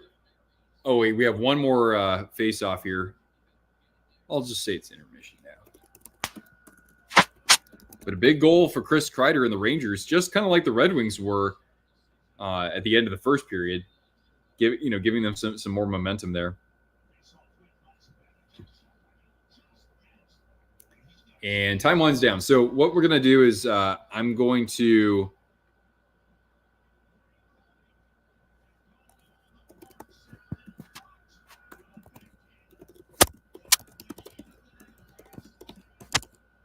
All right, so I'll be back as soon as I can, but I gotta get her down the stairs and outside to pee because it's been a while. And I'll also play a video from, or a teaser, a trailer, excuse me, from a video I produced a few months ago now. But yeah, I'll be back as soon as I can. Even today, hockey remains a physical and inevitably violent sport. And while many of the game's legends have at times blurred the line between physicality and intent to injure, others have made a career of it. Wilson, Marchand, Perry, Trouba, some would say half the Florida Panthers. But who did it the worst? I asked you in our community tab who you thought was the dirtiest player in the salary cap era. That's key here. And one name stood above the rest: Matt Cook.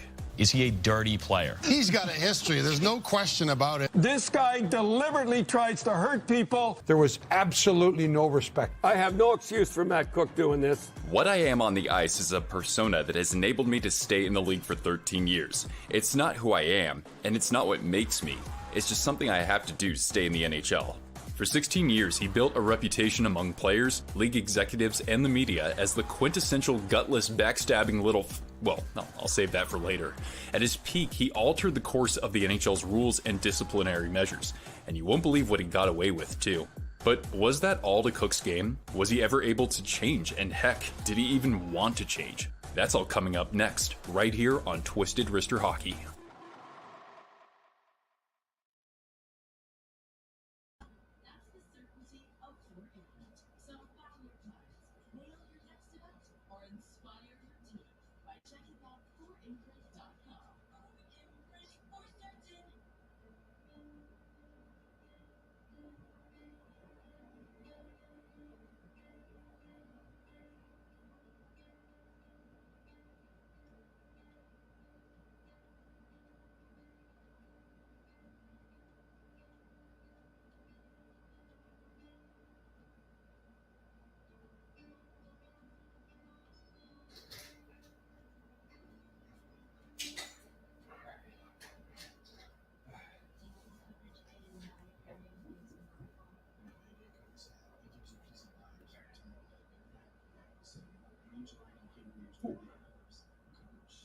All right. Back to it, girl. Oh. And we're back. Oh. Okay. Thank you for your patience. Oh.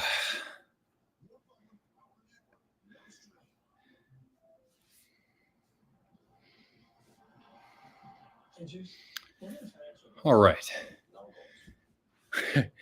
No goals. Let's see here. So right now, 2-2. So Uri Slavkovsky scores on the power play for his first of the year. So it's now 2-2, almost halfway through the Canadiens and Penguins game.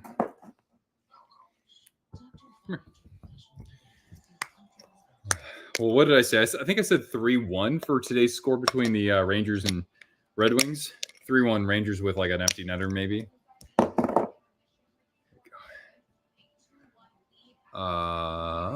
Here you go, girl. Cool. Good. Yeah, that's a good girl. Is my hat a snapback? It is a snapback, yeah. Yeah. But yeah, it's got that sweet patch on the side from the inaugural season in Atlanta. And yeah, it's one of my favorite hats that I have.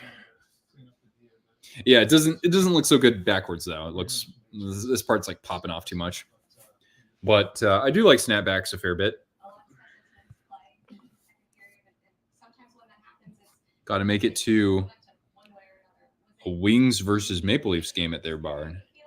Yeah, I've never been to those arenas. I hope that somehow I find a way to get to at least one new arena I haven't been to. So I think I'm up to like 6 or 7 arenas. Obviously San Jose, but I went to a game when I was a kid where the Coyotes first played, but now that doesn't really count because Coyotes are not an active NHL franchise. So at this point, I got Seattle, Boston, Nashville, Carolina, and Tampa. So I haven't been to any games in Canada yet. Not Gila River or Gila River Arena. No, it was actually the one that they played at before then, which I think is called. What's it called now? Was it Jobbing Arena, or like something. I forget what it's called, like something of the West. I don't know. I was like 10 years old when I went to that game. Do I prefer snapbacks? I'd like to have. I like to have some fitted, like straight up fitted hats. I also really like stretch fitted hats, or flex fit hats. And snapbacks are probably right after that, but snapbacks are usually a little bit cheaper.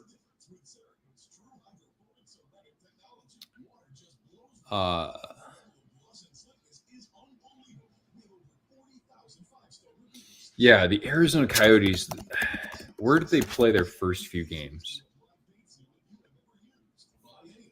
America, yes, it was called America West Arena. It's now known as the Footprint Center. Yeah. America West Arena.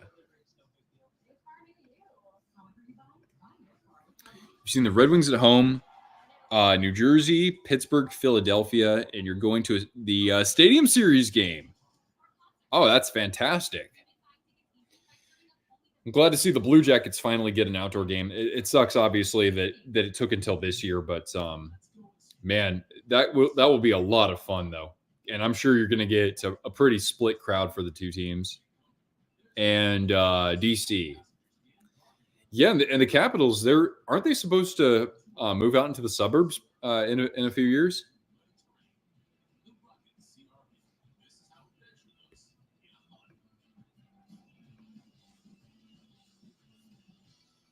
Yeah, why am I getting hungry again? I ate something just before this started.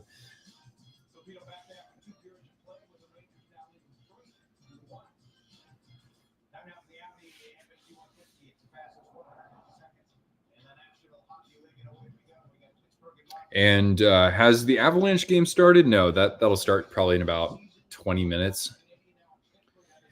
Yeah, let's see if the Avalanche. Yeah, they're coming off a 6-4 loss against Columbus. It was really 5-4 with an empty net goal. That arena is like a city block, and it's pretty nice. Oh, really? Oh, you guys actually met each other there. That's cool.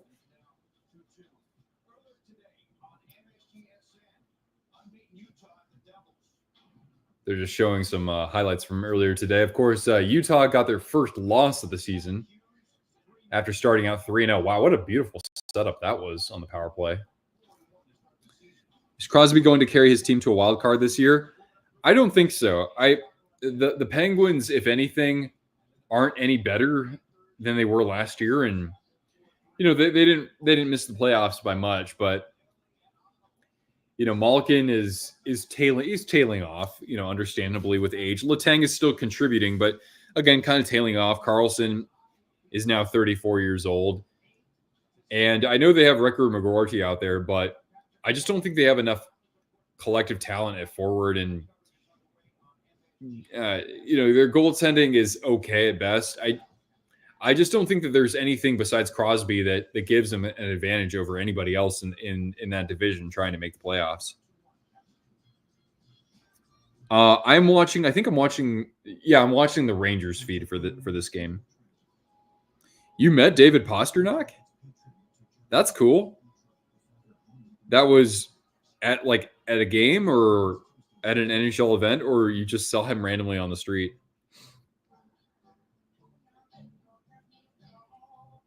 Yeah, that's what I'm wondering the same thing too, George, because by the time Sid finishes out that contract, he'll be 40 years old in that offseason. And it's like the Penguins, they can't be anything better than maybe third in their division or fourth in their division. That's like their ceiling over the next couple of years, right? Because you're still paying what Carlson will be under contract for I think 2 more years after this year. Yeah, he'll still be taking up $10 million of their salary cap. Malkin will still be taking up, 6+, right? It's like, what are they expecting?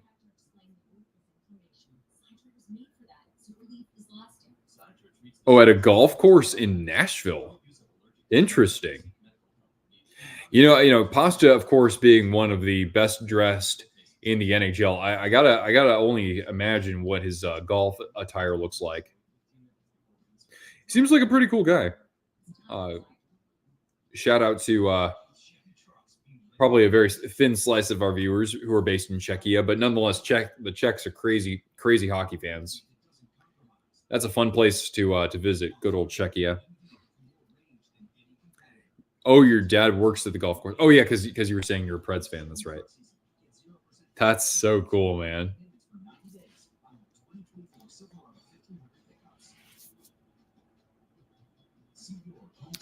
Oh, because of the draft that year. That's right.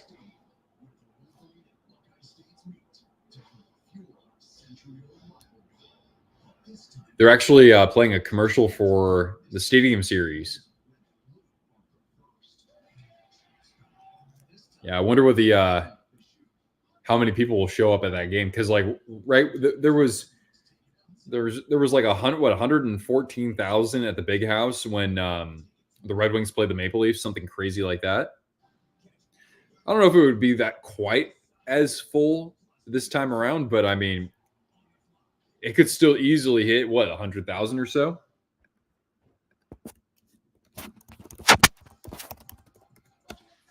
What's the typical capacity of Ohio Stadium?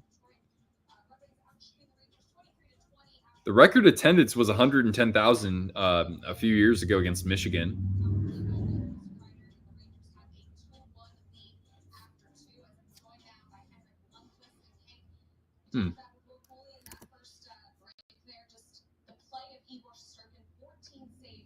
Stockton will get an indoor football team. Oh, that's good. I mean, Stockton, like, that area has plenty of people for more sports. The Horseshoe is less than the Big House. Yeah, I figured it wasn't quite the size. You'll be there come hell or high water.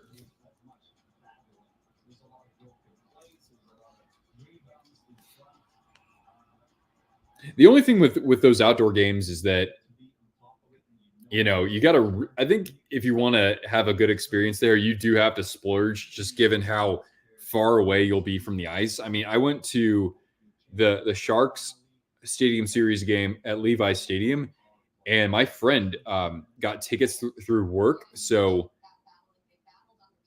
we had a pretty good, relative to the other tickets, we had pretty good seats.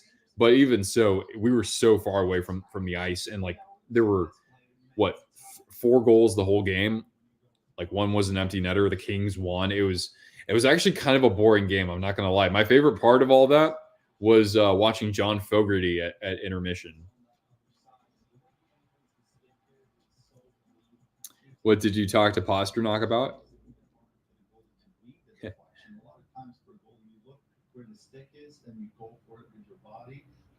I've been to an outdoor game because it's only a few hour drive. Yeah, I mean, like it's going to be worth it no matter what. But yeah, that's just one thing I hadn't really considered when I went to the outdoor game. So I'm still thankful that I went. I still have a nice printout ticket of it too.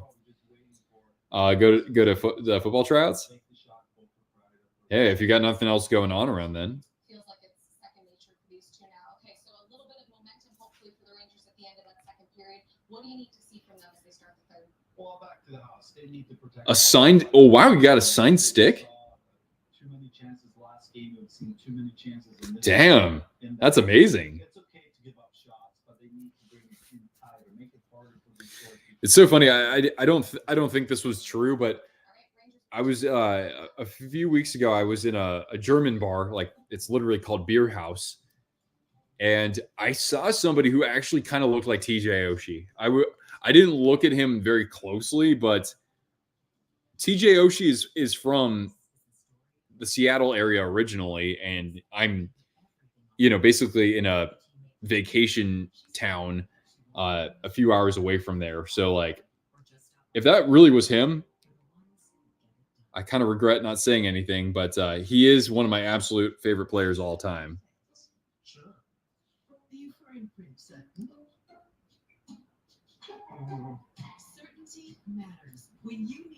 That would have been crazy if he was there, because I know that obviously he's out for the whole season. Yeah, maybe. Yeah, who knows, Mr. Duck? Yeah, Stamkos could be your next encounter. And then you also got a pasta jersey. Man, yeah, that would make me a fan instantly. I mean, not that I'm not. I totally am a fan of his, but he'd quickly become my favorite player in the NHL.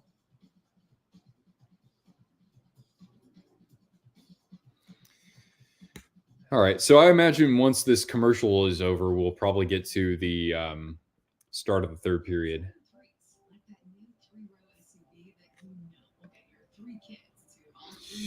You've met John Carlson on the street. He was cool as hell. Oh, that's awesome. And I mean, even almost as cool that you got a black Screaming Eagles jersey. And I'm so glad that Washington brought that back. Oh, geez. All right. So wait, is the ALCS starting? By the way, the Monday night game, the Jets have 10 points. They probably won't score any more points for the rest of the game. But they're up 10-7 over the Buffalo Bills. As now they're doing this without Rob Saleh as he was canned. Something tells me though that Rodgers had something to do with that. I have no idea why Rodgers even decided to play after his injury last year. In other news, Nick Sirianni has apologized for yelling at fans in the most recent game. Lions won't count out Aiden Hutchinson returning. How does that happen? Anyway, just looking at some news there. So right now the Yankees have a 3-0 lead over the Guardians in the bottom of the fourth. But I think are the Guardians up at the plate? I don't know who's home right now. Yeah, I think the Yankees have first and third with no outs in the bottom of the fourth. So not looking good for Cleveland early on. And of course, as we saw, the Mets have tied up against the Dodgers. Jackie, what's going on? Thanks for jumping in, by the way. Yeah, I'm rocking this beautiful Atlanta Flames hat. I got really lucky finding this online a few years back. Who are the Guardians? Do I mean the Indians? The Tribe, the Tribe. Can the Wings make it deep into the playoffs, Jake? I mean, it's very difficult making the playoffs in that division right now. Could they? Yeah, they can. I don't necessarily see them as a team that will go deep. But could I see them winning a round? I could. Shoot, Alex Lyon might be guiding them to the postseason. 79. The Falcons have a better chance of winning a Super Bowl. Yeah, the Falcons, they're looking pretty good right now. Kirk Cousins has picked it up for them.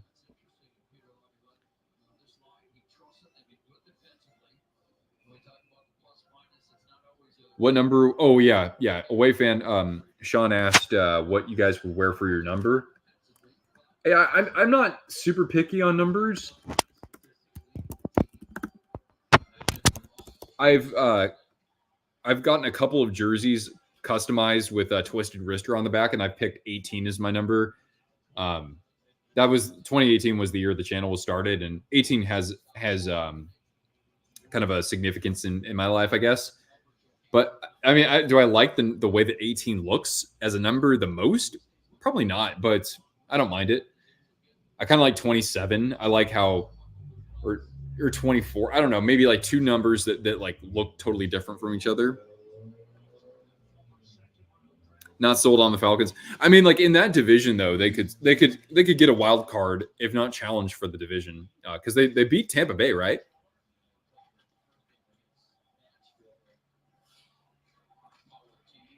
Nino Niederreiter is a traitor.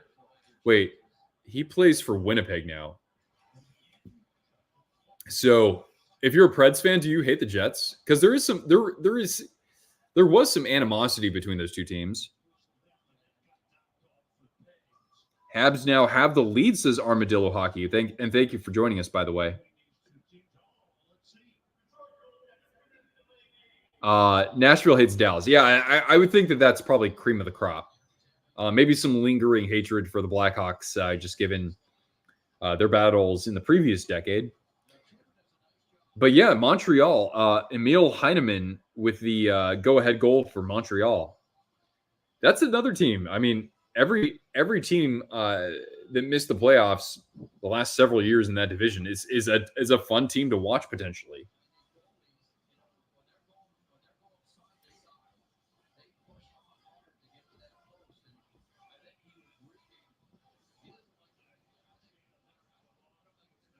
Is Laugh getting better? Yeah, I think that the talent around him definitely helps, but I think that's sustainable for him, more or less. Like could he be at least a perennial 25 goal scorer? I don't think that's out of the realm of possibility. But right now it's a Rangers power play, a shot, and I don't know if Line got a blocker on that, but if so, good positional save. New York holding the zone very well. Very crisp, fast puck movement here. And the slot a shot and rims around. Zibanejad. And now here's Trocheck. Man, Trocheck. He can take over playoff series sometimes, as we've seen. A one-timer Zibanejad and blocked and slow to get up there is the Red Wings defender. I think that was Sider.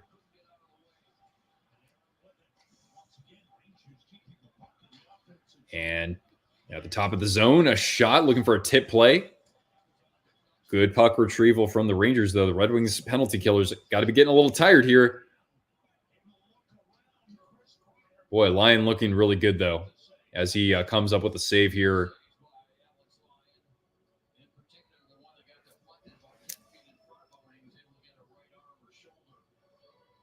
All right, Jake. Well, thanks for joining us, even just to say hi. I appreciate that.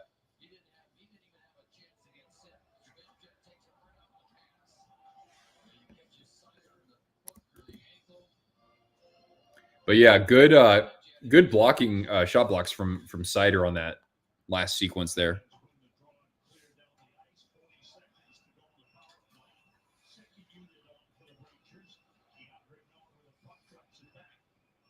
All right, well,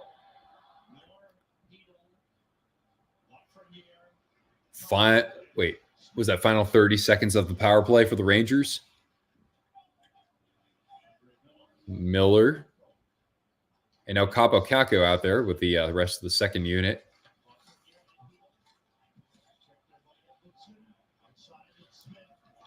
They're cycling it well. Nice defensive support, though, from the Red Wings. Let's see if they can pry this out of the zone. And they'll shovel this down.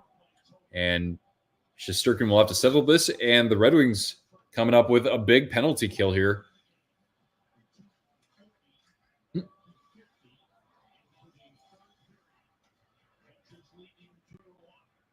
Everybody was going to say the Predators are going to win it all. I mean, I wasn't quite on that wagon as much as of a fan of Ryan O'Reilly as I am. But I think the Preds, especially when we look at kind of the voids in the Avalanche's roster, and don't count out the Jets. Let's not count out the Winnipeg Jets. They're undefeated right now. Or Utah for that matter too. But I do like Nashville. I think that, and they were in the playoffs last year without Yusei Saros playing at the level that we know he can. So I think Nashville should still very much be considered as one of the top three teams in that division.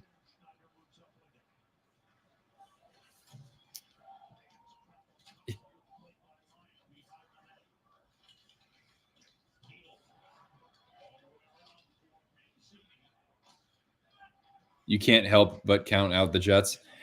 Honestly, I feel betrayed by the Jets.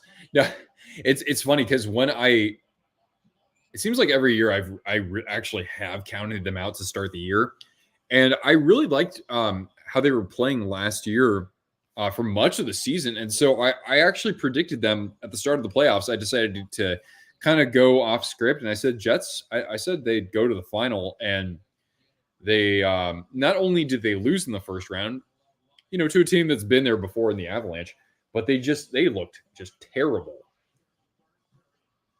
Penguins have tied it up.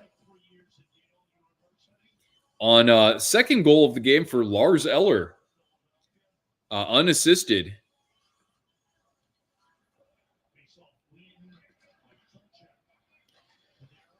But yeah, really the first few minutes here have been in the Red Wings zone. So the Rangers here are they know that they have to extend their lead if they want to look like they're going to come away with the 2 points here.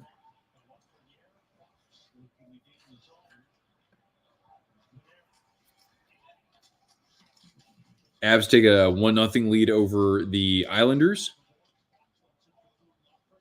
AK, 47. Yeah, 47 is kind of I can't think of anybody who's 47 off the top of my head.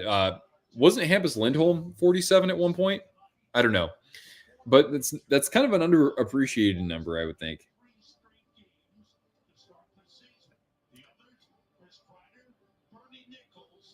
Wait, is my stream might be behind because NHL.com right now is saying that the Rangers are up 3-1. So apologies if I'm on a delay here, but that's just, I'm watching this on Sling TV, not like cable. All right, off the face-off, a shot and they score. Yeah. Riley Smith getting on the board there for the Blue Shirts. Laviolette. Wow. Oh, did I even know that he had played in the NHL?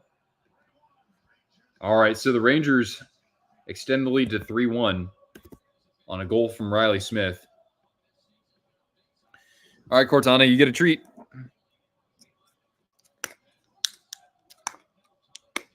But yeah, this has been a very dominant start to the period for New York.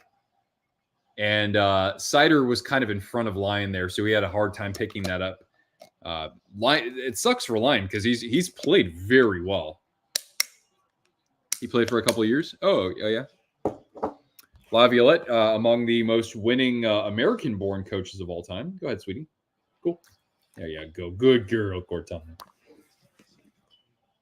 Oh, and Tarasenko just hit the post. Former New York Ranger Vladimir Tarasenko.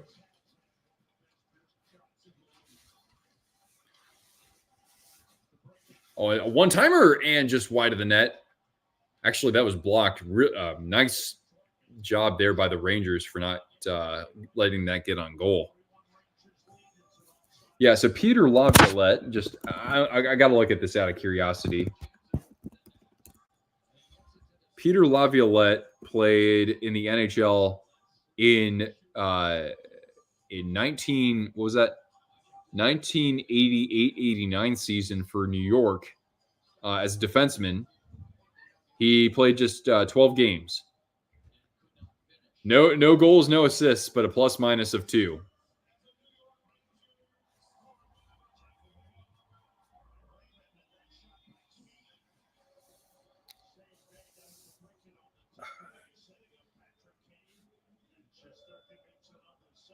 Peter Laviolette, of course, I think he's gotten, 3 teams to the final? He won the Cup with the Hurricanes, and then the first year as coach of the Flyers, they went to the Stanley Cup. That was the year they reverse swept Boston. And then, of course, Laviolette getting to the final with the Predators. Cortana, it's okay. She's not going to attack you.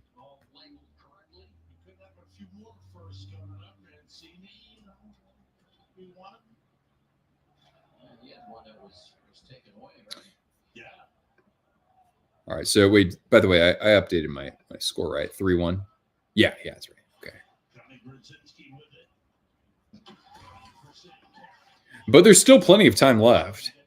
Albeit the Rangers, the Red Wings have not had any zone time to work with here to build any momentum.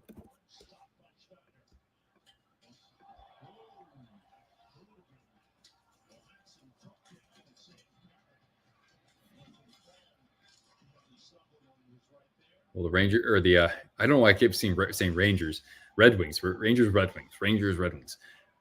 Red Wings able to clear the puck, but that's about it. And here comes Panarin. Nice play in the neutral zone, though. You're good. What's up, Brandon? He coached every Metro Division team except for New Jersey. He hasn't coached Pittsburgh or Columbus, but yeah, he's coached a lot in the Metro. Why are coaches that do the most depth players, bottom six players? That's a great question. Honestly, that's a really good question. Well, I think that if they're sitting on the bench a majority of the time, they're around the coaches the most. I don't know. That's just the first thing that I think of.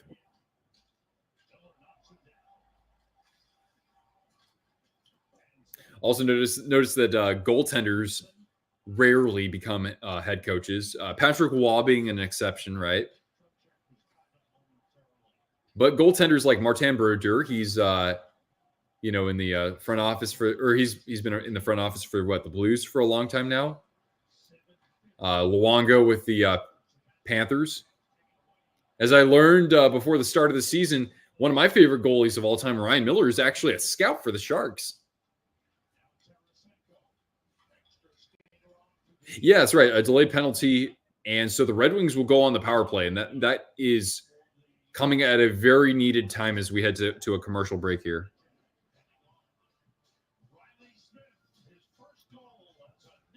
Yeah. I'd like to see the Red Wings draw within one here. But yeah, Gretzky did not have a good run as a head coach. But then again, I mean, maybe if he had actually kind of risen up the ranks, coach in the minors, maybe that would have helped him out. Raymond with a power play goal. As advantage of penalty. Yeah, that's right. Like, I cannot imagine him sitting in the penalty box, even Panarin for that matter.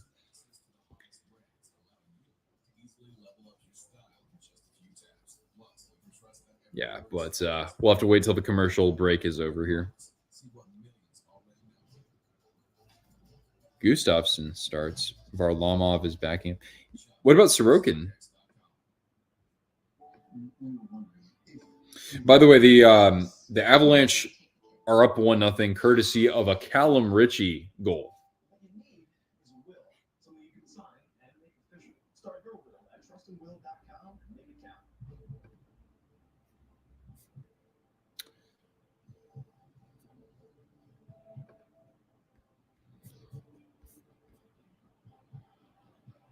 It's Sorokin in goal for the Islanders. And for the Avalanche, it's Georgiev, and he has saved all 3 shots. Wow. Go figure. Oh, for your fantasy league, John. I get it now. St. Louis has been a solid coach for the Habs. Yeah, very, very true. Very true.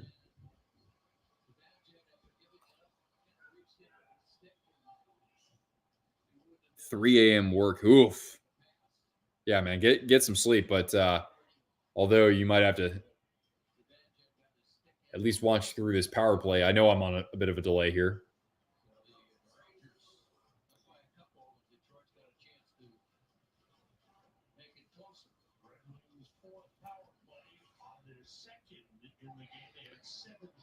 Good girl, Cortana. All right, Red Wings, that puck comes out of the zone, so they'll have to regroup. Islanders have tied it up.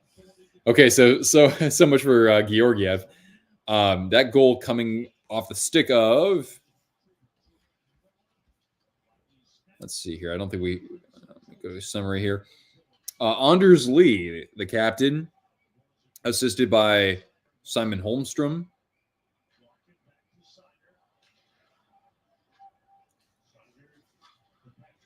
How many points does Kane have so far?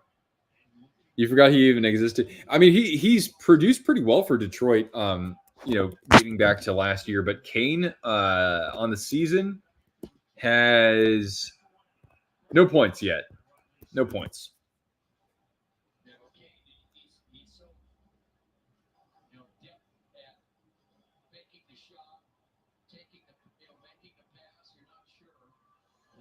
Oh, wait. He'll always be a black hockey. Oh, yeah, absolutely. I mean, not just for the points, but I mean, the 3 Stanley Cups, man.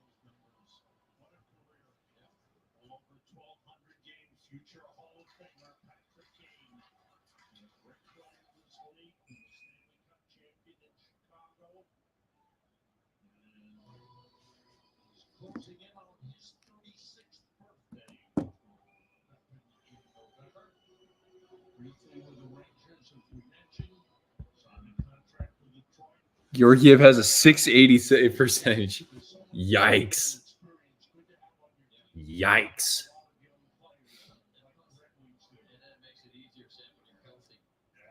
I mean, God, when they had Kemper and Francouz, I know that Francouz had injury problems, unfortunately, but those guys actually formed a pretty respectable tandem. And now the referee is on the ice. Oh, God. Oh, no.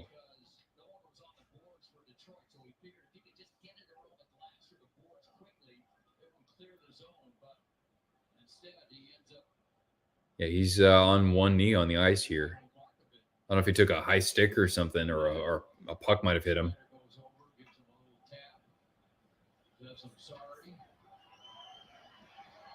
Looks like he's getting up, though.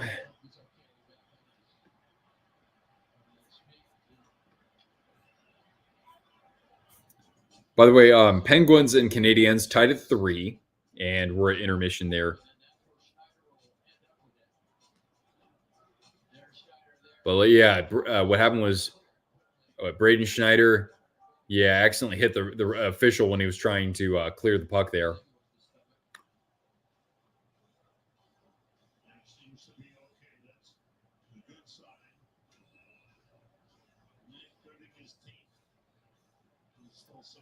He's okay, though. He's taking some deep breaths. He's staying out there. That's good. Oh, wait, why do I have BRB on my screen? My bad. All right. Power play continues. Behind the net. And now work back to the point where Seider is. He tried to do something nifty there, and he lost a handle on the puck. That's not good for him. What the Red Wings, excuse me, what the Red Wings need right now are shots, and they haven't been getting enough of that in this period.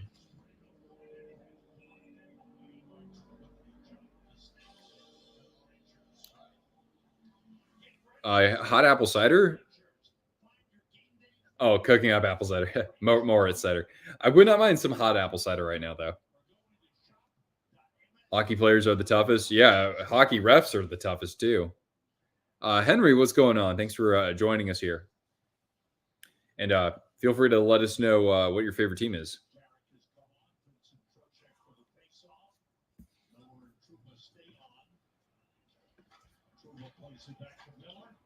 And Rangers able to get the clear here, and that should do it for the Detroit power play.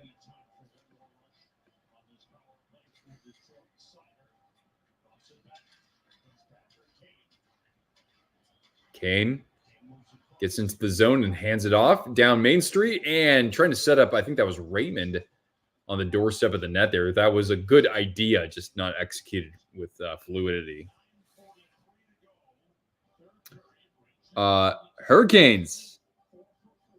Right on, man. That's my favorite team in the East. And I got to go to PNC Arena. Well, no. Lenovo, what is it called? Lenovo Center. I got to attend a game there last year. I had a very fun time, of course. Actually, they were playing the Red Wings. I think they won like 5-0 or something.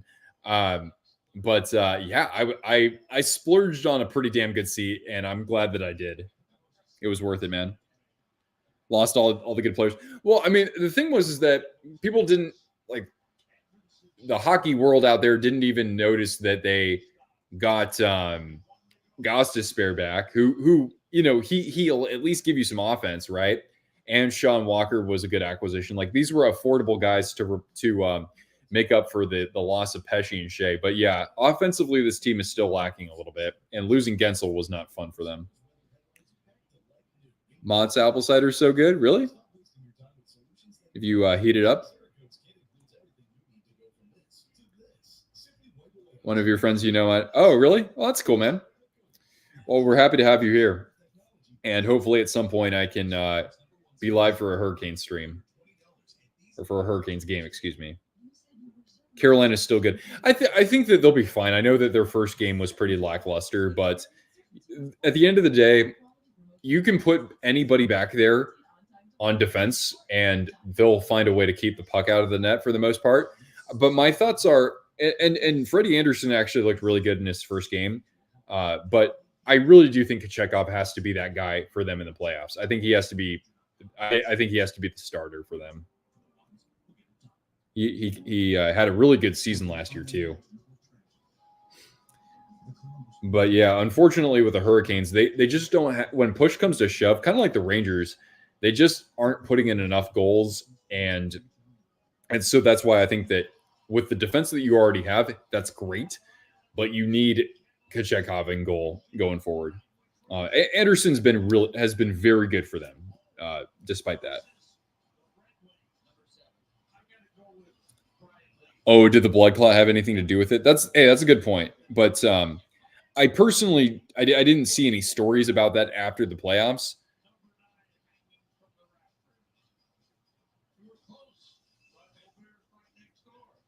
Oh, wait. By the way, I think that we got the answer to the trivia question of which Ranger has the most career points against the Red Wings. And I think they said it was Andy Bathgate. So I am correct. Ewok stuff. Yeah, I do remember the name. Yes. Yeah, that's cool. YouTube name. That's one that I don't forget.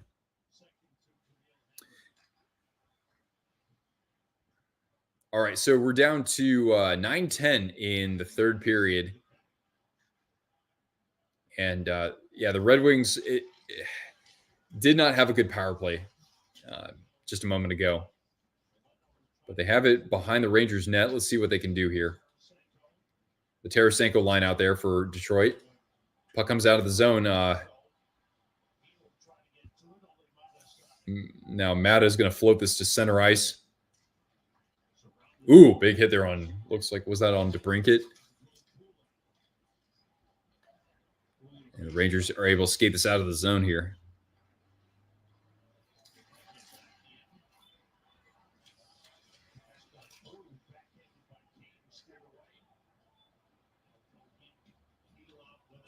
Kochekhov's one of your favorite goalies. Oh, you play goal as well? I mean, I myself, I've never played the sport, but I do have a soft spot for goaltenders. Probably like some of my favorite. Is my favorite player in the NHL a goaltender? No, but usually my favorite players typically skew towards goaltenders. Oh, maybe a chance here for the Rangers. A shot, and I don't think that quite got on goal there for Lyon to save. The Rangers are cycling it, and a shot, and swallowed up by Lyon as we get to under 750. Oh, okay, that's cool.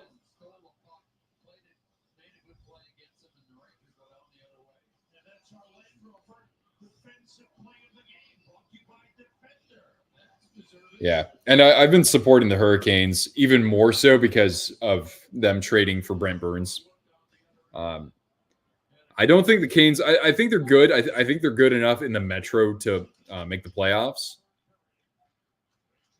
I would be surprised if they didn't finish at least third, if not second, in that division. Oh, and a save by Shesterkin. The Red Wings got something going on in transition there. And Berggren couldn't quite stuff it home. Did Swayman deserve more money?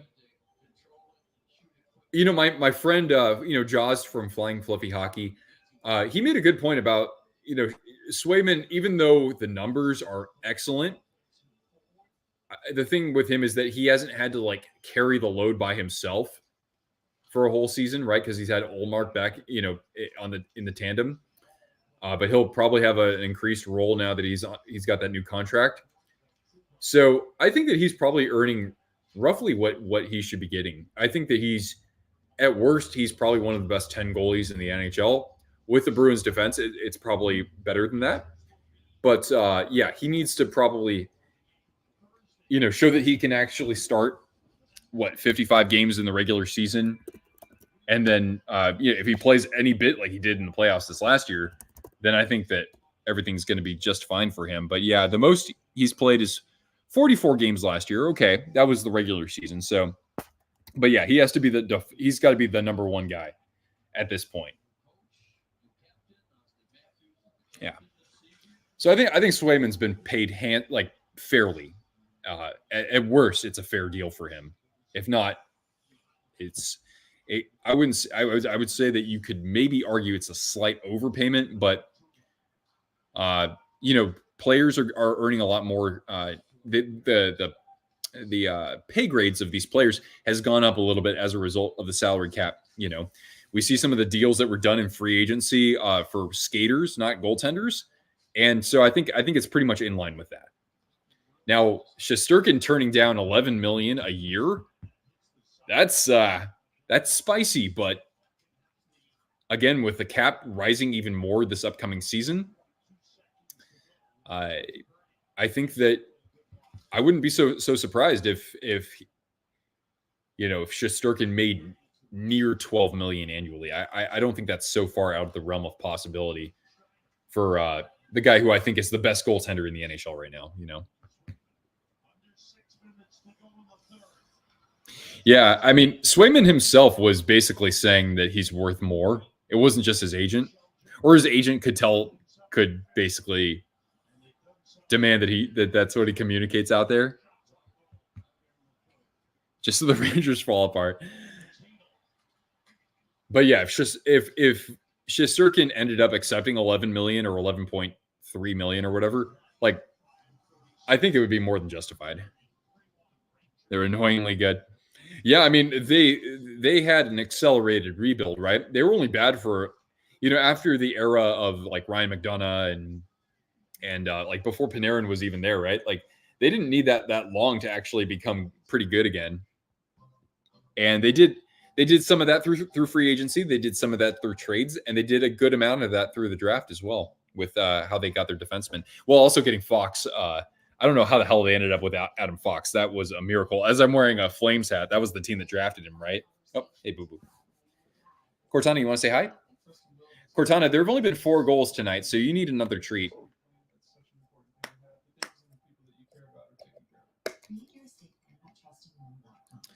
Get you a big treat, Cortana.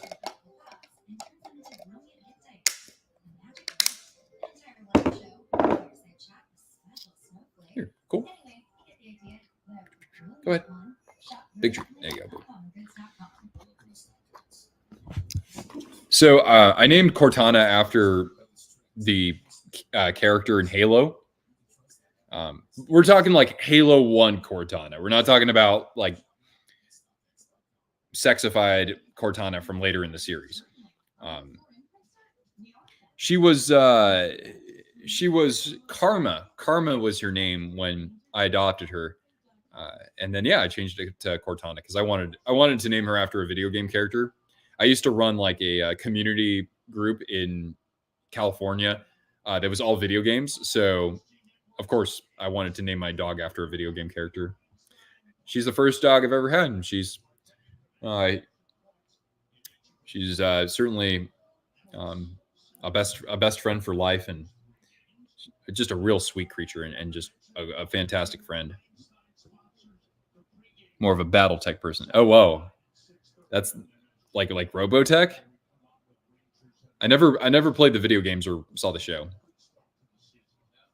Get another dog and name it Steven Stamkos. Actually, I know someone who used to have a dog named Stamkos.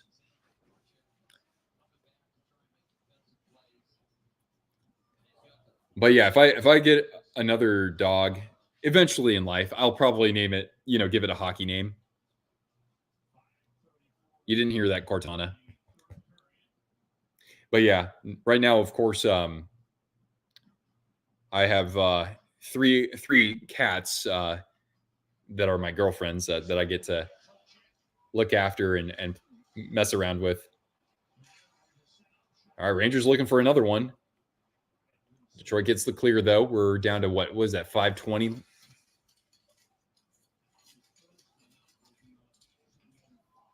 Battletech is a mech game. Yeah, that's right. What was that one? There was one that was on like the original Xbox that had like a control the flight sticks and all that or whatever. It was like this large. It was huge. I forgot what it was called. It was supposed to be a decent one. Steel Battalion, was it? And then, of course, there was Mech Warrior and Mech Assault. And nice block in front by the Red Wings defense. But the Rangers intercept in the neutral zone.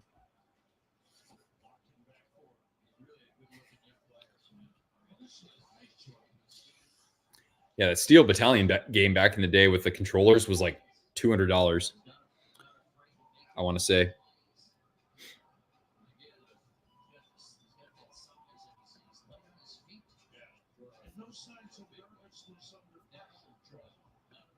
Oh, and Ari's coming back over here. Are they going to pull Lion? Yeah, you know what? I think they should definitely, since they're down two goals, once we get to maybe about 3:30, I would think that they would consider it. Hi, sweetie. Oh, we got Inari back here. Here she is. Hi, sweetie. Fallout's a pretty good game. Yeah, I never tried getting into Fallout. The original version and when it became first person. What's my favorite post-apocalyptic game? Would it be Borderlands? Might be.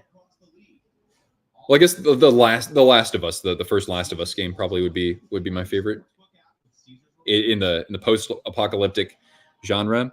As I'm joined here by Inari, you guys might have seen her earlier, some of you. But yeah, this one right here, she's a troublemaker, but she's very sweet with me. But she likes to bother the other two cats and like try to wrestle with them, and they don't like it. You trying to get out, sweetie? Okay. Or do you want me just to put you in a different position here? Miss? Look at this big kitty butt right here. This is the value I can give you right here. This big kitty butt right here. Tekken 4. Yeah, it's okay. It's okay. All right, here. I'll let you go. Go ahead, sweetie. No? She'll just...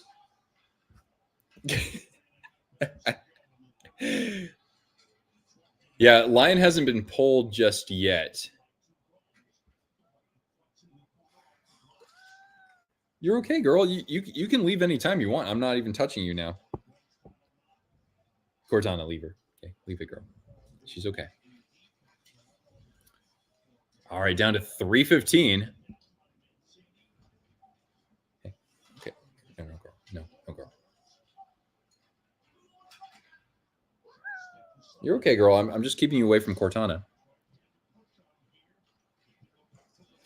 Rangers were able, or the Red Wings held the zone for a little bit there, but they'll get a re-entry.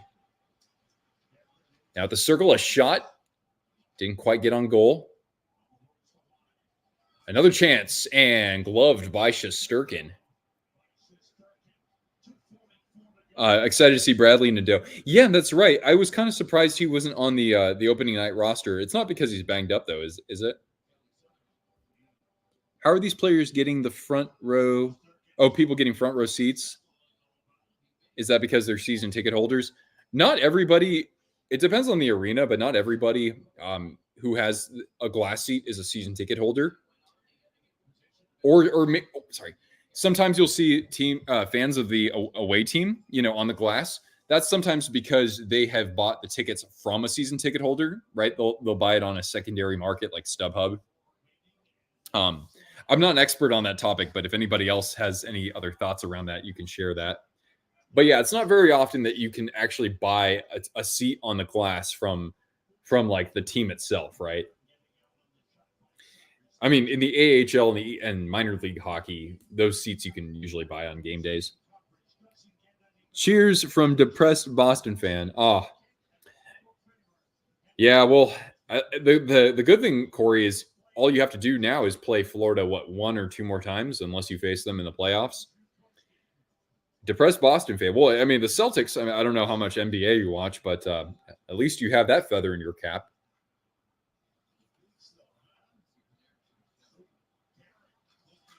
And Rangers trying to get a shot at the empty net, and they put it wide.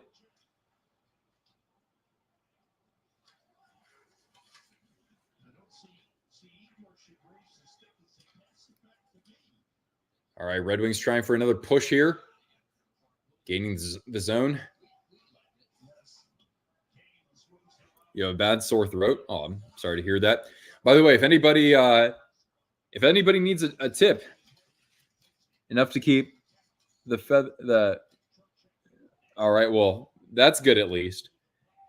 Well, Corey, even though I'm not I myself I'm not a Boston sports fan, but I will say, because we don't really have any Rangers fans here, I am a one of the millions of Yankee haters. So I hope the Guardians can pull through here. Humraj made it. Hey, thanks for stopping by. I think the fans were just cheering for like Shesterkin to shoot it at the empty net. A chance at the empty net, and they score. And it's who's out there for them? Brodzinski? No, it's Zibanejad. Oh, you are a Rangers fan. Okay. So you're what? You're Rangers and Predators. Do I hate the Mets too? No, I don't hate the Mets. No. I mean, I would have to say that I would be putting my foot in my mouth if I said I don't like teams that get all the, that get to spend on all the big name players. But my team does have a high payroll, even though we don't have any star players, and that's the Giants. So, no, I don't hate the Mets. Never have. There you go. There's a goal treat. Yeah. But if the Yankees have to play the Dodgers in the World Series, it's not that I want the Yankees to win. It's just that I want the Dodgers to lose. All right, I'm going to mark this as 4-1 because we're 1-11. That's 71 seconds away from this one being wrapped up here. The Hurricanes home jerseys are the black Ottawa Senators jerseys. They do look pretty familiar. I don't like the black Hurricanes jerseys a ton. I think that they're okay.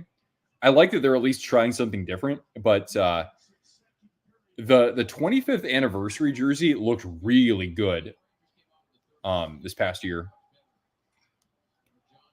when Chicago and the Giants were winning at the same time. Yeah.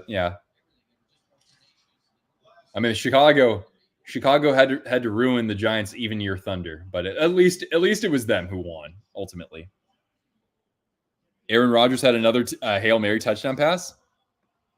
Jeez, someone's happy that Rob Saleh isn't his head coach anymore. Wait, the Bills were up 20 to 10, so now you're saying it's 2017. The Bills actually woke up, huh? Josh Allen is 10 of 12 with 2 touchdowns. Final 30 seconds, by the way, everyone.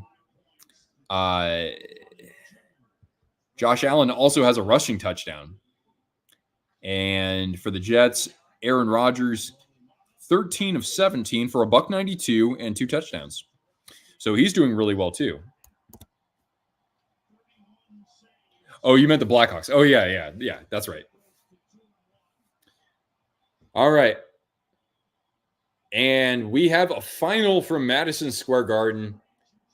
The Rangers very convincing in that third period, even though he gave up 3 goals, not 4, but 3, because 1 was an empty net. I thought Alex Lyon still played very well.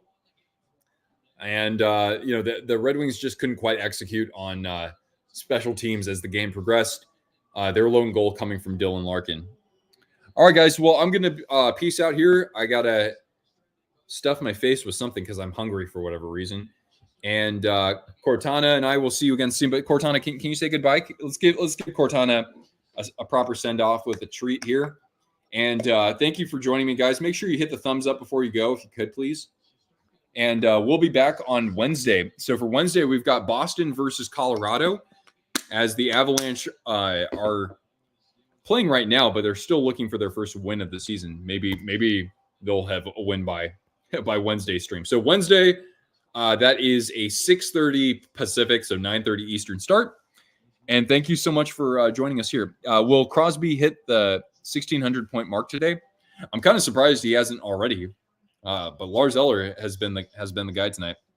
But yeah, Corey, maybe you can stop by for that if you'd like. Have a great evening, everybody, and we'll see you again very soon. Thanks for watching.